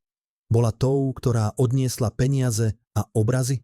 A ak áno, kde je teraz? Žije niekde v zahraničí, pod falošným menom? Užíva si život na peniaze ukradnuté od ľudu? Alebo je mŕtva a tajomstvo zomrelo s ňou? Tieto otázky zostávajú bez odpovede. Ale jedno je isté. Tunely pod Kolotkovou vilou sú dôkazom paranoje, ktorá ovládala komunistickú elitu. Dôkazom strachu, ktorý ich nútil stavať únikové cesty. Dôkazom toho, že vedeli, že ich moc je postavená na krehkých základoch. A dôkazom toho, že keď tie základy praskli, boli pripravení utiecť a nechať za sebou len trosky. Ale čo sa stalo s tunelmi? Existujú dodnes? Odpoveď je áno. Tunely stále existujú. Stále sú tam, pod zemou, ukryté pred očami verejnosti. Ale sú zapečatené. Nová vláda sa rozhodla, že je bezpečnejšie ich uzavrieť, než riskovať, že sa stanú turistickou atrakciou alebo miestom pre bezdomovcov. A tak tam ležia, v tme, ako nemý svedok éry, ktorá sa, dúfajme, už nikdy nevráti. Ale možno by sme ich mali otvoriť. Možno by sme mali ukázať ľuďom, čo tam je. Ukázať im, ako žila komunistická elita. Ukázať im tunely, bunkre, miestnosti plné luxusu. Ukázať im dôkazy o paranoji a strachu. Pretože len keď uvidíme pravdu, môžeme sa uistiť, že sa história nezopakuje. Len keď pochopíme, ako fungoval starý systém, môžeme zabrániť tomu, aby sa vytvoril nový. Čo si myslíte vy? Mali by sme otvoriť tieto tunely? Mali by sme ukázať ľuďom, čo tam je? Alebo je lepšie nechať minulosť pochovanú a sústrediť sa na budúcnosť? A čo tie peniaze a obrazy? Mali by sme ich hľadať? Mali by sme sa pokúsiť vrátiť ich tam, kam patria?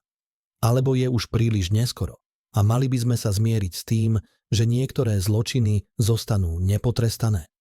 Keď armáda vstúpila do archívov štátnej bezpečnosti v decembri 1989, našli niečo, čo nemalo nikdy existovať. Záznamy o ničení dokumentov. Záznamy o tom, čo bolo zničené, kedy a kým. Boli to metadokumenty. Dokumenty o dokumentoch. A tieto záznamy odhaľujú najväčšiu operáciu zatierania stôp v dejinách Československa. Operáciu, ktorá začala už v lete 1989, mesiace pred pádom režimu. Operáciu, ktorá mala zničiť dôkazy o zločinoch, ktoré by mohli poslať stovky ľudí do väzenia. A operáciu, ktorá sa takmer podarila. Historik Peter Blažek, ktorý študuje toto obdobie už 30 rokov, hovorí: keď sme začali skúmať archívy, zistili sme, že chýba približne 30% všetkých dokumentov. 30%. To nie je náhoda. To nie je prirodzená strata. To je systematické ničenie. A čo je ešte horšie, vieme, čo bolo zničené. Pretože existujú katalógy, existujú zoznamy, existujú záznamy o tom, aké dokumenty existovali. A keď porovnáme tieto zoznamy s tým, čo sa zachovalo, vidíme obrovské diery. Čo bolo v tých chýbajúcich dokumentoch?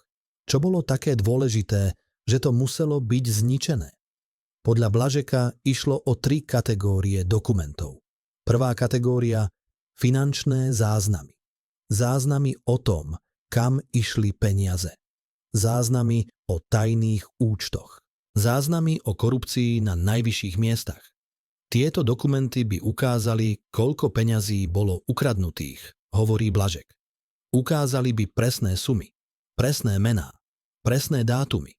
Ukázali by celú sieť korupcie, ktorá prepájala komunistickú elitu s organizovaným zločinom. A práve preto museli byť zničené. Druhá kategória – lekárske záznamy. Záznamy o zdravotnom stave vysokých funkcionárov. Záznamy o chorobách, ktoré boli utajované. Záznamy o liekoch, ktoré boli dovážané zo západu. Tieto dokumenty by ukázali, že mnohí z tých, ktorí vládli krajine, boli v skutočnosti chorí, vysvetľuje Blažek. Ukázali by, že rozhodnutia, ktoré ovplyvnili životy miliónov ľudí, robili ľudia, ktorí neboli pri plnom vedomí.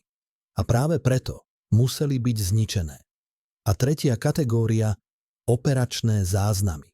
Záznamy o tajných operáciách štátnej bezpečnosti. Záznamy o sledovaní. Záznamy o zatýkaní. Záznamy o výsluchoch. A záznamy o niečom ešte horšom, o likvidáciách. Tieto dokumenty by ukázali, koľko ľudí bolo odstránených režimom, hovorí Blažek tichým hlasom. Ukázali by mená, ukázali by metódy, ukázali by, že to, čo sa oficiálne označovalo ako nehody alebo samovraždy, boli v skutočnosti vraždy. A práve preto museli byť zničené. Ale kto dal príkaz na ničenie týchto dokumentov? Kto rozhodol, čo má byť zničené a čo má zostať? Odpoveď je šokujúca. Nebol to jeden človek. Bola to skupina. Skupina 5 mužov, ktorí sa stretli v júli 1989 v tajnej miestnosti v Centrále štátnej bezpečnosti v Prahe. Títo muži vedeli, že režim je v kríze. Vedeli, že môže padnúť. A rozhodli sa pripraviť. Rozhodli sa zničiť dôkazy, ktoré by ich mohli kompromitovať. A rozhodli sa urobiť to systematicky, profesionálne, bez stôp. Jeden z účastníkov tohto stretnutia, ktorý hovorí pod podmienkou anonymity, spomína: vedeli sme, že máme obmedzený čas. Vedeli sme, že nemôžeme zničiť všetko. Bolo toho príliš veľa. A tak sme sa rozhodli pre selektívne ničenie. Rozhodli sme sa zničiť len tie najnebezpečnejšie dokumenty. Tie, ktoré by mohli poslať nás alebo našich kolegov do väzenia. Tie, ktoré by mohli ukázať pravdu o tom, čo sa dialo. Ako prebiehalo toto ničenie? Ako je možné zničiť tisíce dokumentov bez toho, aby si niekto všimol? Odpoveď je jednoduchá. Pretože to robili ľudia, ktorí mali na to moc. Ľudia, ktorí kontrolovali archívy. Ľudia, ktorí rozhodovali, kto má prístup a kto nie. Pracovali sme v noci, pokračuje svedok. Prichádzali sme po zavretí. Vyberali sme dokumenty podľa zoznamov, ktoré sme dostali. A pálili sme ich. Pálili sme ich v špeciálnych peciach, ktoré boli postavené práve na tento účel. Pece, ktoré spaľovali papier tak horúco, že nezostalo nič. Ani popol. Len prach. Ale nie všetky dokumenty boli spálené. Niektoré boli ukradnuté. Ukradnuté ľuďmi, ktorí videli príležitosť. Príležitosť získať moc. Príležitosť vydierať. Príležitosť obohatiť sa. Videl som, ako niektorí kolegovia si brali dokumenty domov, spomína svedok. Brali si tie najcitlivejšie, tie, ktoré kompromitovali najvyšších funkcionárov. A ja som vedel, prečo to robia. Robia to ako poistku, ako záruku, že ich nikto nebude prenasledovať. Pretože ak by sa im niečo stalo, tieto dokumenty by sa dostali na verejnosť. A práve tu sa začína najtemnejšia časť príbehu. Pretože tieto ukradnuté dokumenty sa stali nástrojom moci v novom režime. Stali sa nástrojom vydierania. Stali sa nástrojom kontroly. A stali sa dôvodom, prečo mnohí ľudia z komunistickej éry nikdy neboli potrestaní. Pretože mali dokumenty. Dokumenty, ktoré mohli zničiť aj tých, ktorí ich chceli súdiť. Historik Blažek vysvetľuje: toto je jeden z dôvodov, prečo transformácia v Československu prebehla tak pokojne. Prečo neboli žiadne veľké súdy? Prečo neboli žiadne veľké tresty? Pretože tí, ktorí mali moc v novom režime, vedeli, že tí, ktorí mali moc v starom režime, majú dokumenty. Dokumenty, ktoré by mohli kompromitovať aj ich. A tak sa dohodli. Dohodli sa na mlčaní. Dohodli sa na zabudnutí. A dohodli sa na tom, že minulosť zostane pochovaná. Ale nie všetky dokumenty boli zničené alebo ukradnuté. Niektoré prežili. Prežili náhodou. Prežili, pretože boli uložené na miestach, kde ich nikto nehľadal. Prežili, pretože niekto sa rozhodol ich ukryť. A dnes, po 35 rokoch, sa niektoré z týchto dokumentov dostávajú na svetlo. Dostávajú sa do rúk historikov. Dostávajú sa do rúk novinárov. A dostávajú sa do rúk verejnosti. Jeden z týchto dokumentov je záznam o stretnutí z augusta 1989. Stretnutie, na ktorom sa zúčastnil Peter Kolotka a 5 ďalších vysokých funkcionárov. Stretnutie, na ktorom sa diskutovalo o riešení problému s dizidentmi. Záznam je stručný, ale jasný. Súdruh Kolotka navrhol použiť špeciálne metódy na umlčanie najhlasnejších kritikov režimu. Návrh bol jednohlasne schválený. Realizácia bude zverená súdruhovi X. Kto bol súdruh X? Aké boli tie špeciálne metódy? A koľko ľudí bolo umlčaných v dôsledku tohto rozhodnutia? Ďalší dokument je finančný záznam z septembra 1989. Záznam o prevode 5 miliónov korún z účtu Ministerstva zdravotníctva na súkromný účet. Účet, ktorý bol registrovaný na meno, ktoré sa objavuje aj v iných dokumentoch. Meno, ktoré patrí blízkemu spolupracovníkovi Petra Kolotku. Meno, ktoré patrí človeku, ktorý dnes žije v luxusnej vile a tvrdí, že svoje bohatstvo získal poctivým podnikaním. A tretí dokument je lekársky záznam z októbra 1989. Záznam o návšteve Petra Kolotku u špecialistu na neurologické choroby. Záznam, ktorý potvrdzuje, že Kolotka trpel pokročilou demenciou. Záznam, ktorý potvrdzuje, že nebol schopný vykonávať svoju funkciu. A záznam, ktorý bol označený ako prísne tajné a mal byť zničený ihneď po Kolotkovej smrti. Tieto dokumenty menia všetko. Menia náš pohľad na Petra Kolotku. Menia náš pohľad na pád komunizmu. A menia náš pohľad na to, čo sa stalo v tých posledných mesiacoch režimu. Ukazujú, že to, čo sa oficiálne označovalo ako pokojná revolúcia, bolo v skutočnosti výsledkom dohody. Dohody medzi starými a novými elitami. Dohody, ktorá zabezpečila, že pravda zostane ukrytá. A dohody, ktorá zabezpečila, že tí, ktorí spáchali zločiny, nebudú potrestaní. Ale je ešte nádej na spravodlivosť? Je ešte možné odhaliť pravdu? Historik Blažek verí, že áno. Stále existujú dokumenty, ktoré neboli nájdené. Stále existujú ľudia, ktorí vedia, kde sú ukryté. A stále existuje možnosť, že sa dostanú na verejnosť. Možno nie dnes, možno nie zajtra, ale jedného dňa. Pretože pravda má zvláštnu vlastnosť. Vždy sa nakoniec dostane na svetlo. Vždy. Ale kým sa tak stane, musíme žiť s vedomím, že mnohé zločiny zostanú nepotrestané. Musíme žiť s vedomím, že mnohí zločinci žijú medzi nami. Žijú v luxuse, žijú v pokoji a žijú s tajomstvami, ktoré by mohli zmeniť všetko. Musíme žiť s vedomím, že história, ktorú poznáme, je len časťou pravdy. A že celá pravda je stále ukrytá v archívoch, ktoré čakajú na svoje odhalenie. Čo si myslíte vy? Mali by sme pokračovať v hľadaní pravdy? Mali by sme otvoriť všetky archívy? Mali by sme súdiť tých, ktorí spáchali zločiny, aj keď to bolo pred 35 rokmi? Alebo je lepšie nechať minulosť minulosťou a sústrediť sa na budúcnosť? A čo tí, ktorí majú ukradnuté dokumenty? Mali by sme ich nájsť? Mali by sme ich prinútiť vrátiť to, čo ukradli? Alebo je už príliš neskoro a mali by sme sa zmieriť s tým, že niektoré tajomstvá zostanú navždy ukryté? Pre prvýkrát za 35 rokov hovorí muž, ktorý bol zodpovedný za osobnú bezpečnosť Petra Kolotku. To, čo nám povie o posledných týždňoch režimu, prevrátia všetko, čo si myslíte, že viete. Od súkromných rozhovorov medzi Petrom a Annou, cez zúfalé plány úteku, až po moment, keď si uvedomili, že všetko sa skončilo.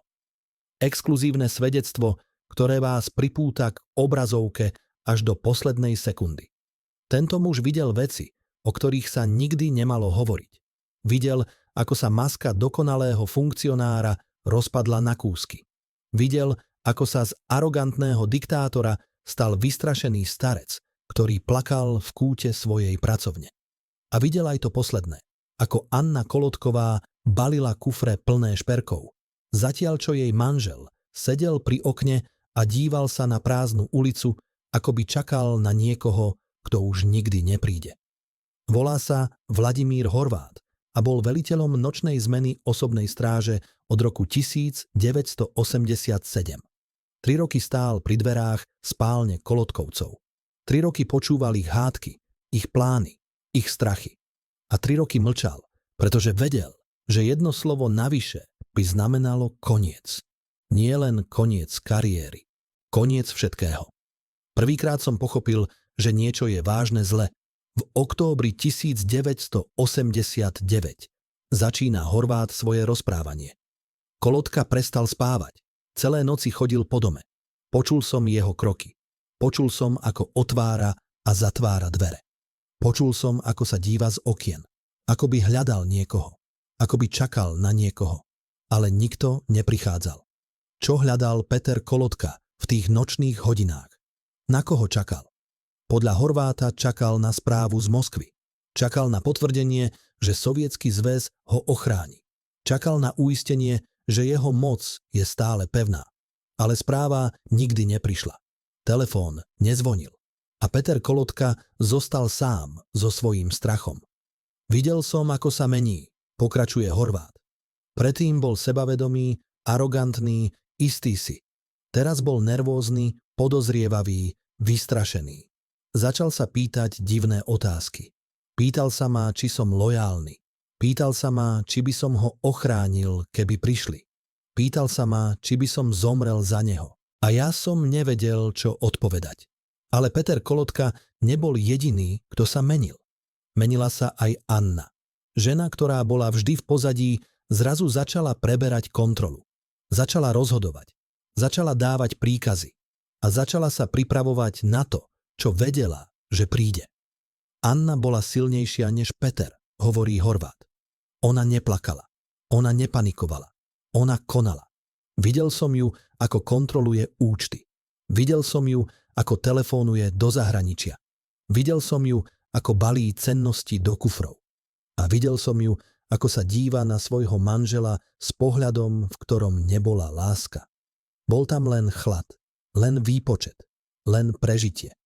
Čo sa dialo medzi Petrom a Annou v tých posledných týždňoch? Horváth spomína na rozhovor, ktorý počul náhodou. Bolo to v noci z 20. na 21. novembra. Stál pred dverami ich spálne a počul hlasy. Najprv tichý hlas Anny. Musíme odísť teraz, kým je ešte čas. A potom hlas Petra, slabý, trasúci sa. Kam pôjdeme? Kto nás príjme? Všetci nás opustili. A Anna, chladne. Mám pripravené všetko. Mám peniaze. Mám kontakty. Mám plán. Ale musíš mi dôverovať. Musíš urobiť presne to, čo ti poviem. A Peter po dlhom mlčaní. Už nemám silu. Už nemám silu na nič. Bol to moment, keď sa Peter Kolotka vzdal. Moment, keď pochopil, že jeho moc sa skončila. Horváth si myslí, že áno. Po tom rozhovore bol iný. Bol akoby prázdny. Akoby sa niečo v ňom zlomilo. Prestal dávať príkazy. Prestal sa pýtať otázky. Len sedel a díval sa do prázdna. A Anna prebrala všetko. Ona rozhodovala. Ona konala. Ona sa stala tou, ktorá vládla. Ale Anna Kolotková nebola len silná žena, ktorá sa snažila zachrániť svoju rodinu. Bola aj niečím iným. Niečím, čo sa ukázalo až neskôr. Niečím, čo mení celý príbeh.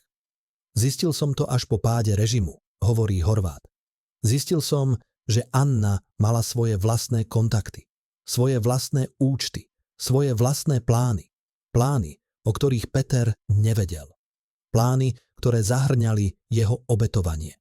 Pretože Anna vedela, že ak chce prežiť, musí sa od neho oddeliť. Musí ukázať, že ona nebola súčasťou jeho zločinov.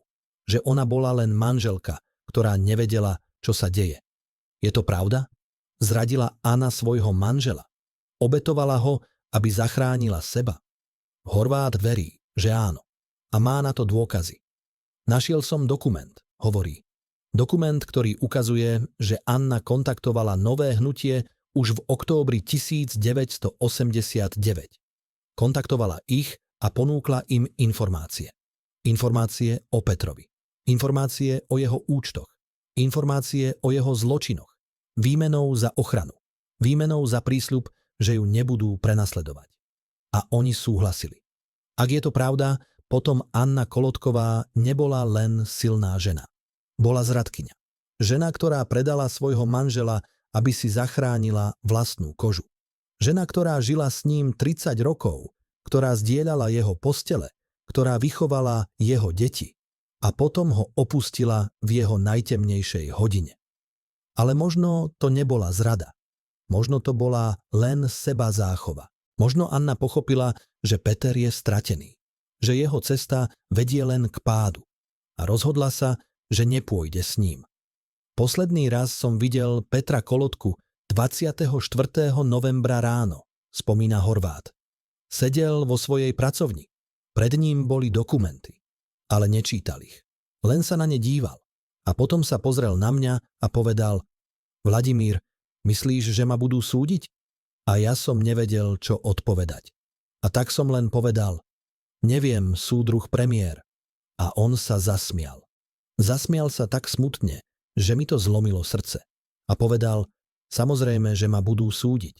Alebo ma zabijú. Jedno z toho. Ale už je to jedno. Už je všetko jedno. O 2 dni neskôr Peter Kolotka odstúpil z funkcie. O týždeň neskôr opustil vilu. A o mesiac neskôr zmizol z verejného života. Ale nezmizol úplne. Žil ďalej.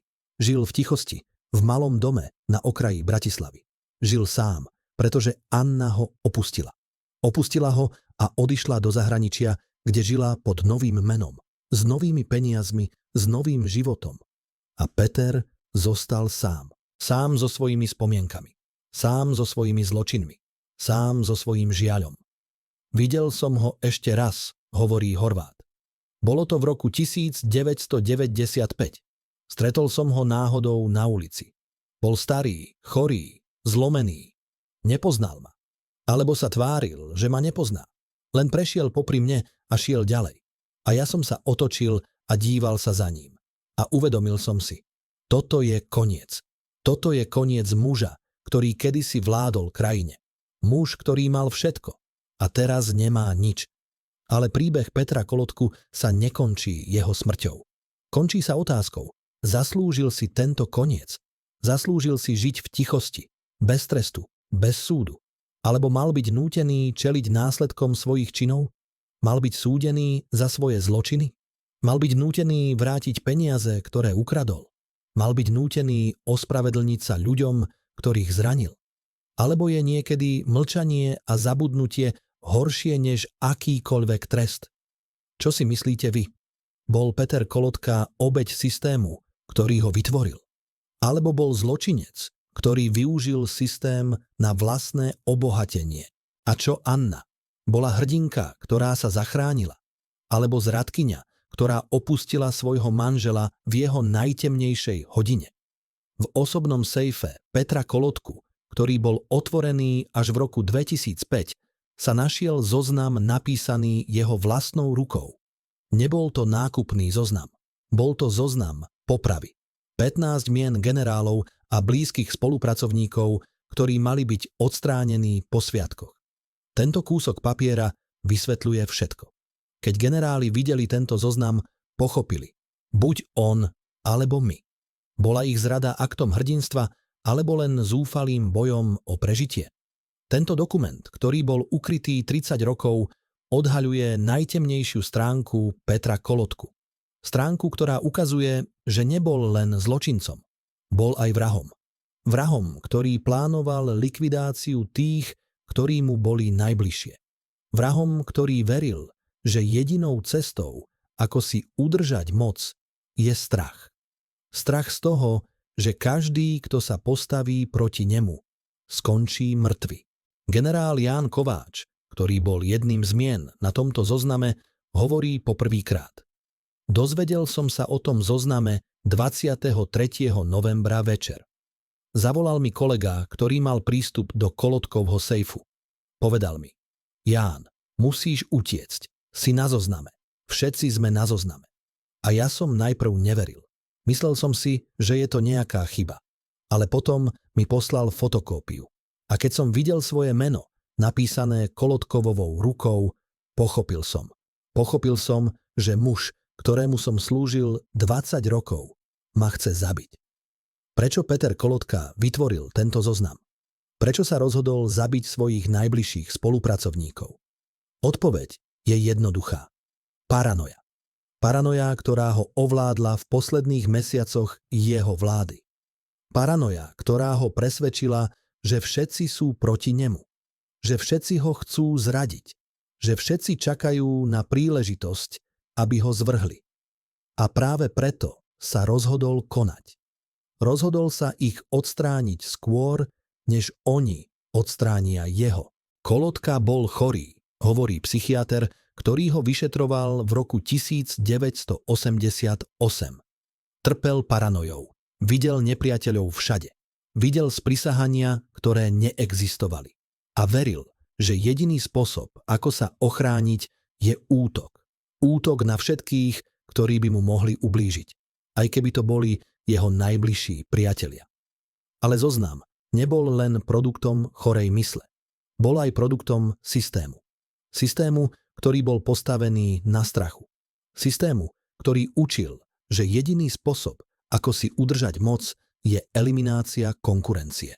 Systému, ktorý odmeňoval bezohľadnosť a trestal slabosť. A Peter Kolotka bol produktom tohto systému. Bol vychovaný v ňom, žil v ňom a veril v neho. Generál Kováč pokračuje. Keď som videl ten zoznam, pochopil som, že musíme konať. Musíme konať rýchlo, kým je ešte čas. A tak som kontaktoval ostatných. Kontaktoval som všetkých, ktorí boli na zozname. A povedal som im, máme dve možnosti. Buď čakáme, kým nás zabije, alebo konáme my. A všetci súhlasili. Všetci pochopili, že nemáme inú voľbu. Čo urobili títo muži? Ako sa rozhodli konať? Odpoveď je šokujúca. Rozhodli sa zradiť. Rozhodli sa kontaktovať nové hnutie a ponúknuť mu svoju podporu. Rozhodli sa otvoriť brány moci a pustiť dnu tých, ktorí mali zvrhnutie režimu. A rozhodli sa obetovať Petra Kolotku, aby zachránili seba. Nebola to ľahká voľba, hovorí Kováč. Slúžil som mu 20 rokov. Veril som v neho. Veril som v systém.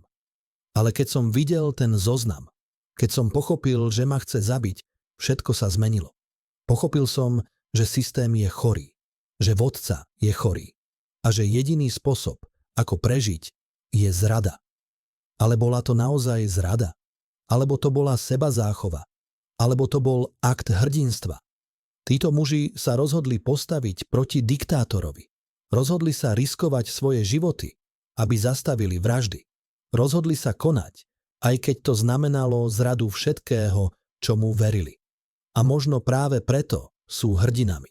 Nie preto, že boli dokonalí, ale preto, že v kritickej chvíli urobili správnu voľbu. 24. novembra sme sa stretli, spomína Kováč. Všetkých 15 z nás.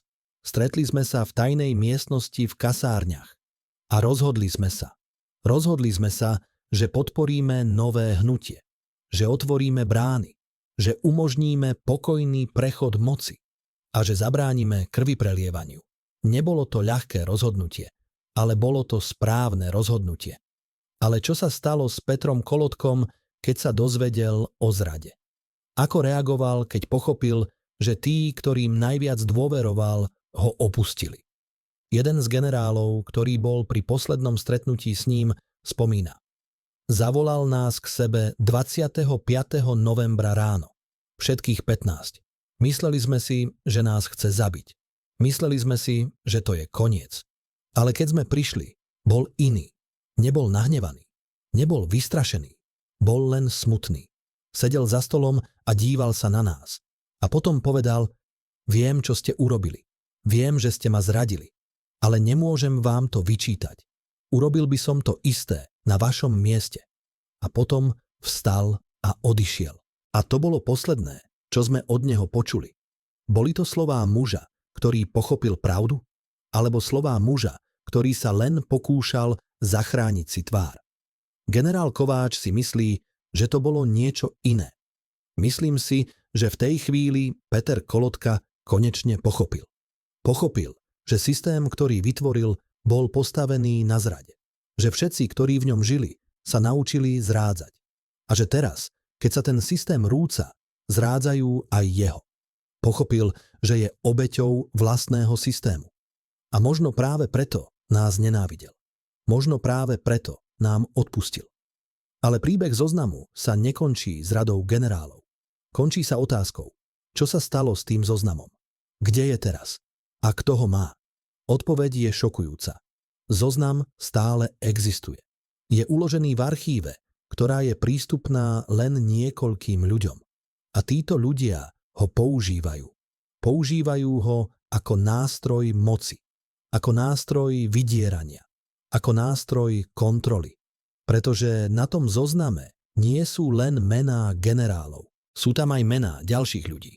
Ľudí, ktorí žijú dodnes. Ľudí, ktorí majú moc. Ľudí, ktorí by radšej zabudli na svoju minulosť. Ten zoznam je nebezpečný, hovorí historik, ktorý ho študoval.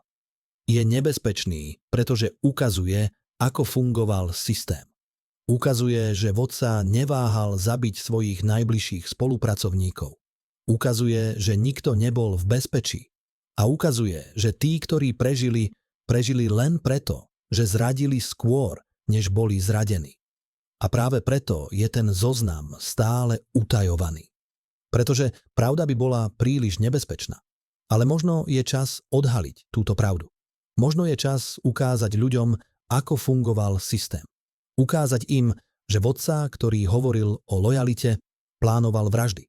Ukázať im, že generáli, ktorí sa tvárili ako hrdinovia, boli len ľudia, ktorí sa snažili prežiť. A ukázať im, že história nie je čierno-biela. Že nie sú len hrdinovia a zločinci, ale že sú aj ľudia, ktorí sa ocitli v nemožnej situácii a urobili to najlepšie, čo vedeli. Generál Kováč končí svoje svedectvo slovami: Každý deň sa pýtam, či som urobil správne rozhodnutie.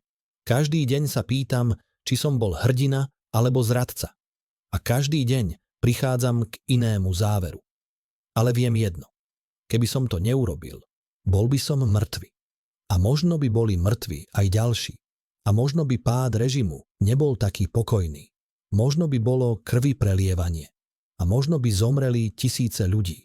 A tak si hovorím, možno som urobil správne rozhodnutie. Možno som zachránil životy. Možno som bol hrdina. Ale nikdy sa to nedozviem naisto. Čo si myslíte vy? Boli títo generáli hrdinovia alebo zradcovia? Urobili správne rozhodnutie, keď zradili Petra Kolotku? Alebo mali zostať lojálni až do konca, aj keby to znamenalo ich smrť? A čo ten zoznam? Mal by byť zverejnený? Mali by sme vedieť, kto bol na ňom? Alebo je lepšie nechať niektoré tajomstvá pochované? Keď sa Peter Kolotka vrátil domov po svojom poslednom dni vo funkcii, jeho manželka Anna už tam nebola. Odišla bez rozlúčky, bez vysvetlenia, len s kufrom plným šperkov a dokumentov. Zanechala mu len list, ktorý nikdy nebol zverejnený. List, ktorý vysvetľuje všetko. A list, ktorý ukazuje, že Anna Kolotková nebola len manželka diktátora. Bola aj niečím iným. Niečím, čo mení celý príbeh. V tom liste Anna píše: Peter, viem, že ma budeš nenávidieť. Viem, že budeš cítiť, že som ťa zradila. Ale musíš pochopiť, robím to pre naše deti. Robím to pre našu budúcnosť. Ty si stratený. Tvoja cesta vedie len k pádu. A ja nemôžem ísť s tebou. Nemôžem dovoliť, aby naše deti trpeli za tvoje zločiny. A preto odchádzam. Odchádzam, aby som ich ochránila. Odchádzam, aby som im dala šancu na normálny život. Odpusť mi, ak môžeš. Anna. Bol to list ženy, ktorá milovala svoje deti viac než svojho manžela? Alebo list ženy, ktorá sa len pokúšala ospravedlniť svoju zradu? Peter Kolotka ten list spálil. Spálil ho v krbe svojej pracovne, zatiaľ čo plakal. Plakal poprvýkrát za mnoho rokov. Plakal, pretože pochopil, že stratil všetko. Stratil moc, stratil peniaze, stratil rodinu a stratil aj seba samého. Posledné roky svojho života strávil Peter Kolotka v tichosti. Žil v malom dome na okraji Bratislavy. Žil sám, pretože nikto ho nechcel navštíviť. Žil bez priateľov, pretože všetci ho opustili. A žil so spomienkami, ktoré ho ničili. Susedia spomínajú, že bol tichý, uzavretý, smutný, že chodil na prechádzky sám, že sedával na lavičke v parku a díval sa na deti, ktoré sa hrali. A že niekedy plakal. Plakal bez dôvodu. Plakal, ako by niesol bremeno, ktoré bolo príliš ťažké. V roku 2007 Peter Kolotka zomrel. Zomrel vo svojom dome, sám, bez rodiny, bez priateľov. Našli ho až po 3 dňoch, keď susedia začali cítiť zápach. Pohreb bol tichý. Prišlo len niekoľko ľudí. Žiadni politici, žiadni novinári, žiadna verejnosť. Len niekoľko starých ľudí, ktorí si pamätali staré časy.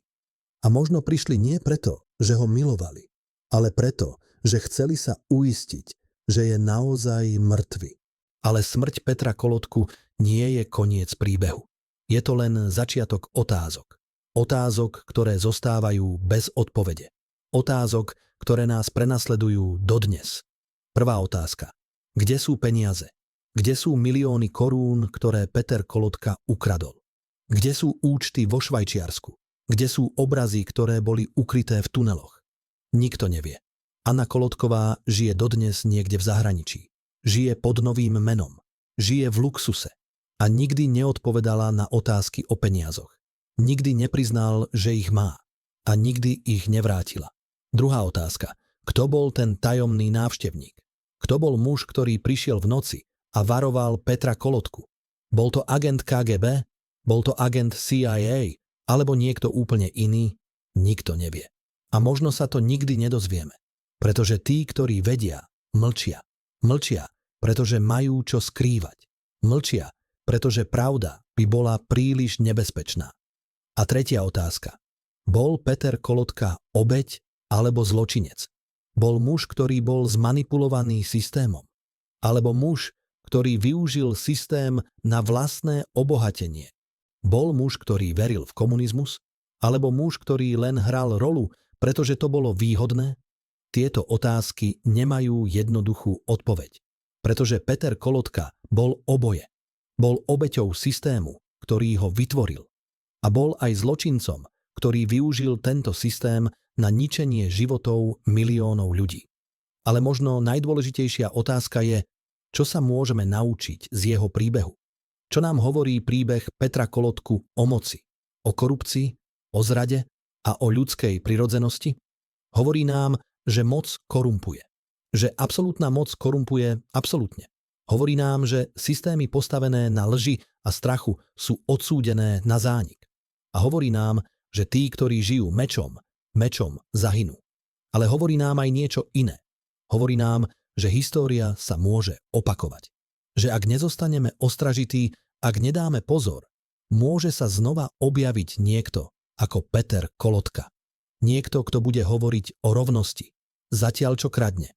Niekto, kto bude hovoriť o spravodlivosti, zatiaľ čo vraždí. Niekto, kto bude hovoriť o budúcnosti, zatiaľ čo ničí prítomnosť. A práve preto musíme pamätať. Musíme pamätať na Petra Kolotku. Nie preto, že bol veľký, ale preto, že bol varovanie. Po páde režimu sa Slovensko zmenilo. Zmenili sa politici.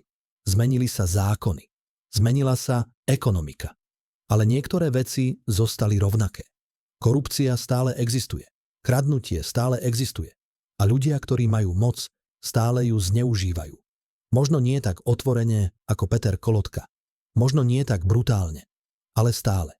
A práve preto je jeho príbeh stále aktuálny. Pretože nám pripomína, že boj za spravodlivosť nikdy nekončí. Že musíme byť stále ostražití. A že musíme stále bojovať proti tým, ktorí sa pokúšajú zneužiť svoju moc. Ale čo sa stalo s tými, ktorí ho zradili? Čo sa stalo s generálmi, ktorí ho opustili? Čo sa stalo s Annou, ktorá ho opustila? Väčšina z nich žije dodnes. Žijú v pokoji. Žijú v luxuse. A žijú s tajomstvami, ktoré nikdy nepovedali. Niektorí sa stali úspešnými podnikateľmi. Niektorí sa stali politikmi v novom režime. A niektorí jednoducho zmizli. Žijú niekde v zahraničí pod novými menami. Ale všetci majú jedno spoločné. Nikdy neboli potrestaní. Nikdy neboli súdení. A nikdy nezaplatili za svoje zločiny. Je to spravodlivé? Je to správne? Alebo je to len realita sveta, v ktorom žijeme? Sveta, v ktorom tí, ktorí majú moc a peniaze, môžu uniknúť spravodlivosti? Sveta, v ktorom obyčajní ľudia trpia, zatiaľ čo elity žijú v luxuse? Tieto otázky nemajú jednoduchú odpoveď. Ale musíme si ich klásť. Musíme si ich klásť, aby sme nezabudli. Aby sme neprestali bojovať. A aby sme nikdy nedovolili, aby sa história opakovala. Príbeh Petra Kolotku je príbehom o moci, o korupcii, o zrade. Ale je aj príbehom o ľudskej prirodzenosti. O tom, ako ľudia reagujú, keď majú moc. O tom, ako sa menia, keď majú všetko. A o tom, ako padajú, keď strácajú všetko. Je to príbeh, ktorý by mal byť varovanie. Varovanie pre všetkých, ktorí majú moc. Varovanie pre všetkých, ktorí sa pokúšajú zneužiť svoju pozíciu. A varovanie pre všetkých, ktorí si myslia, že môžu uniknúť spravodlivosti.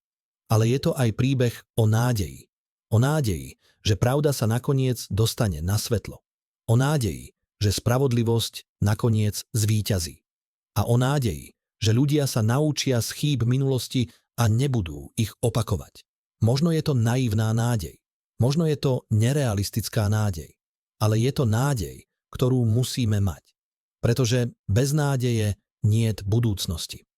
Vážení diváci, ak ste sledovali tento tragický príbeh až do konca, napíšte do komentárov, z ktorého mesta ste. Je pre nás dôležité vedieť, kde sa na Petra Kolotku ešte pamätá. A prihláste sa na odber kanála, aby ste nezmeškali pravdu o idoloch histórie.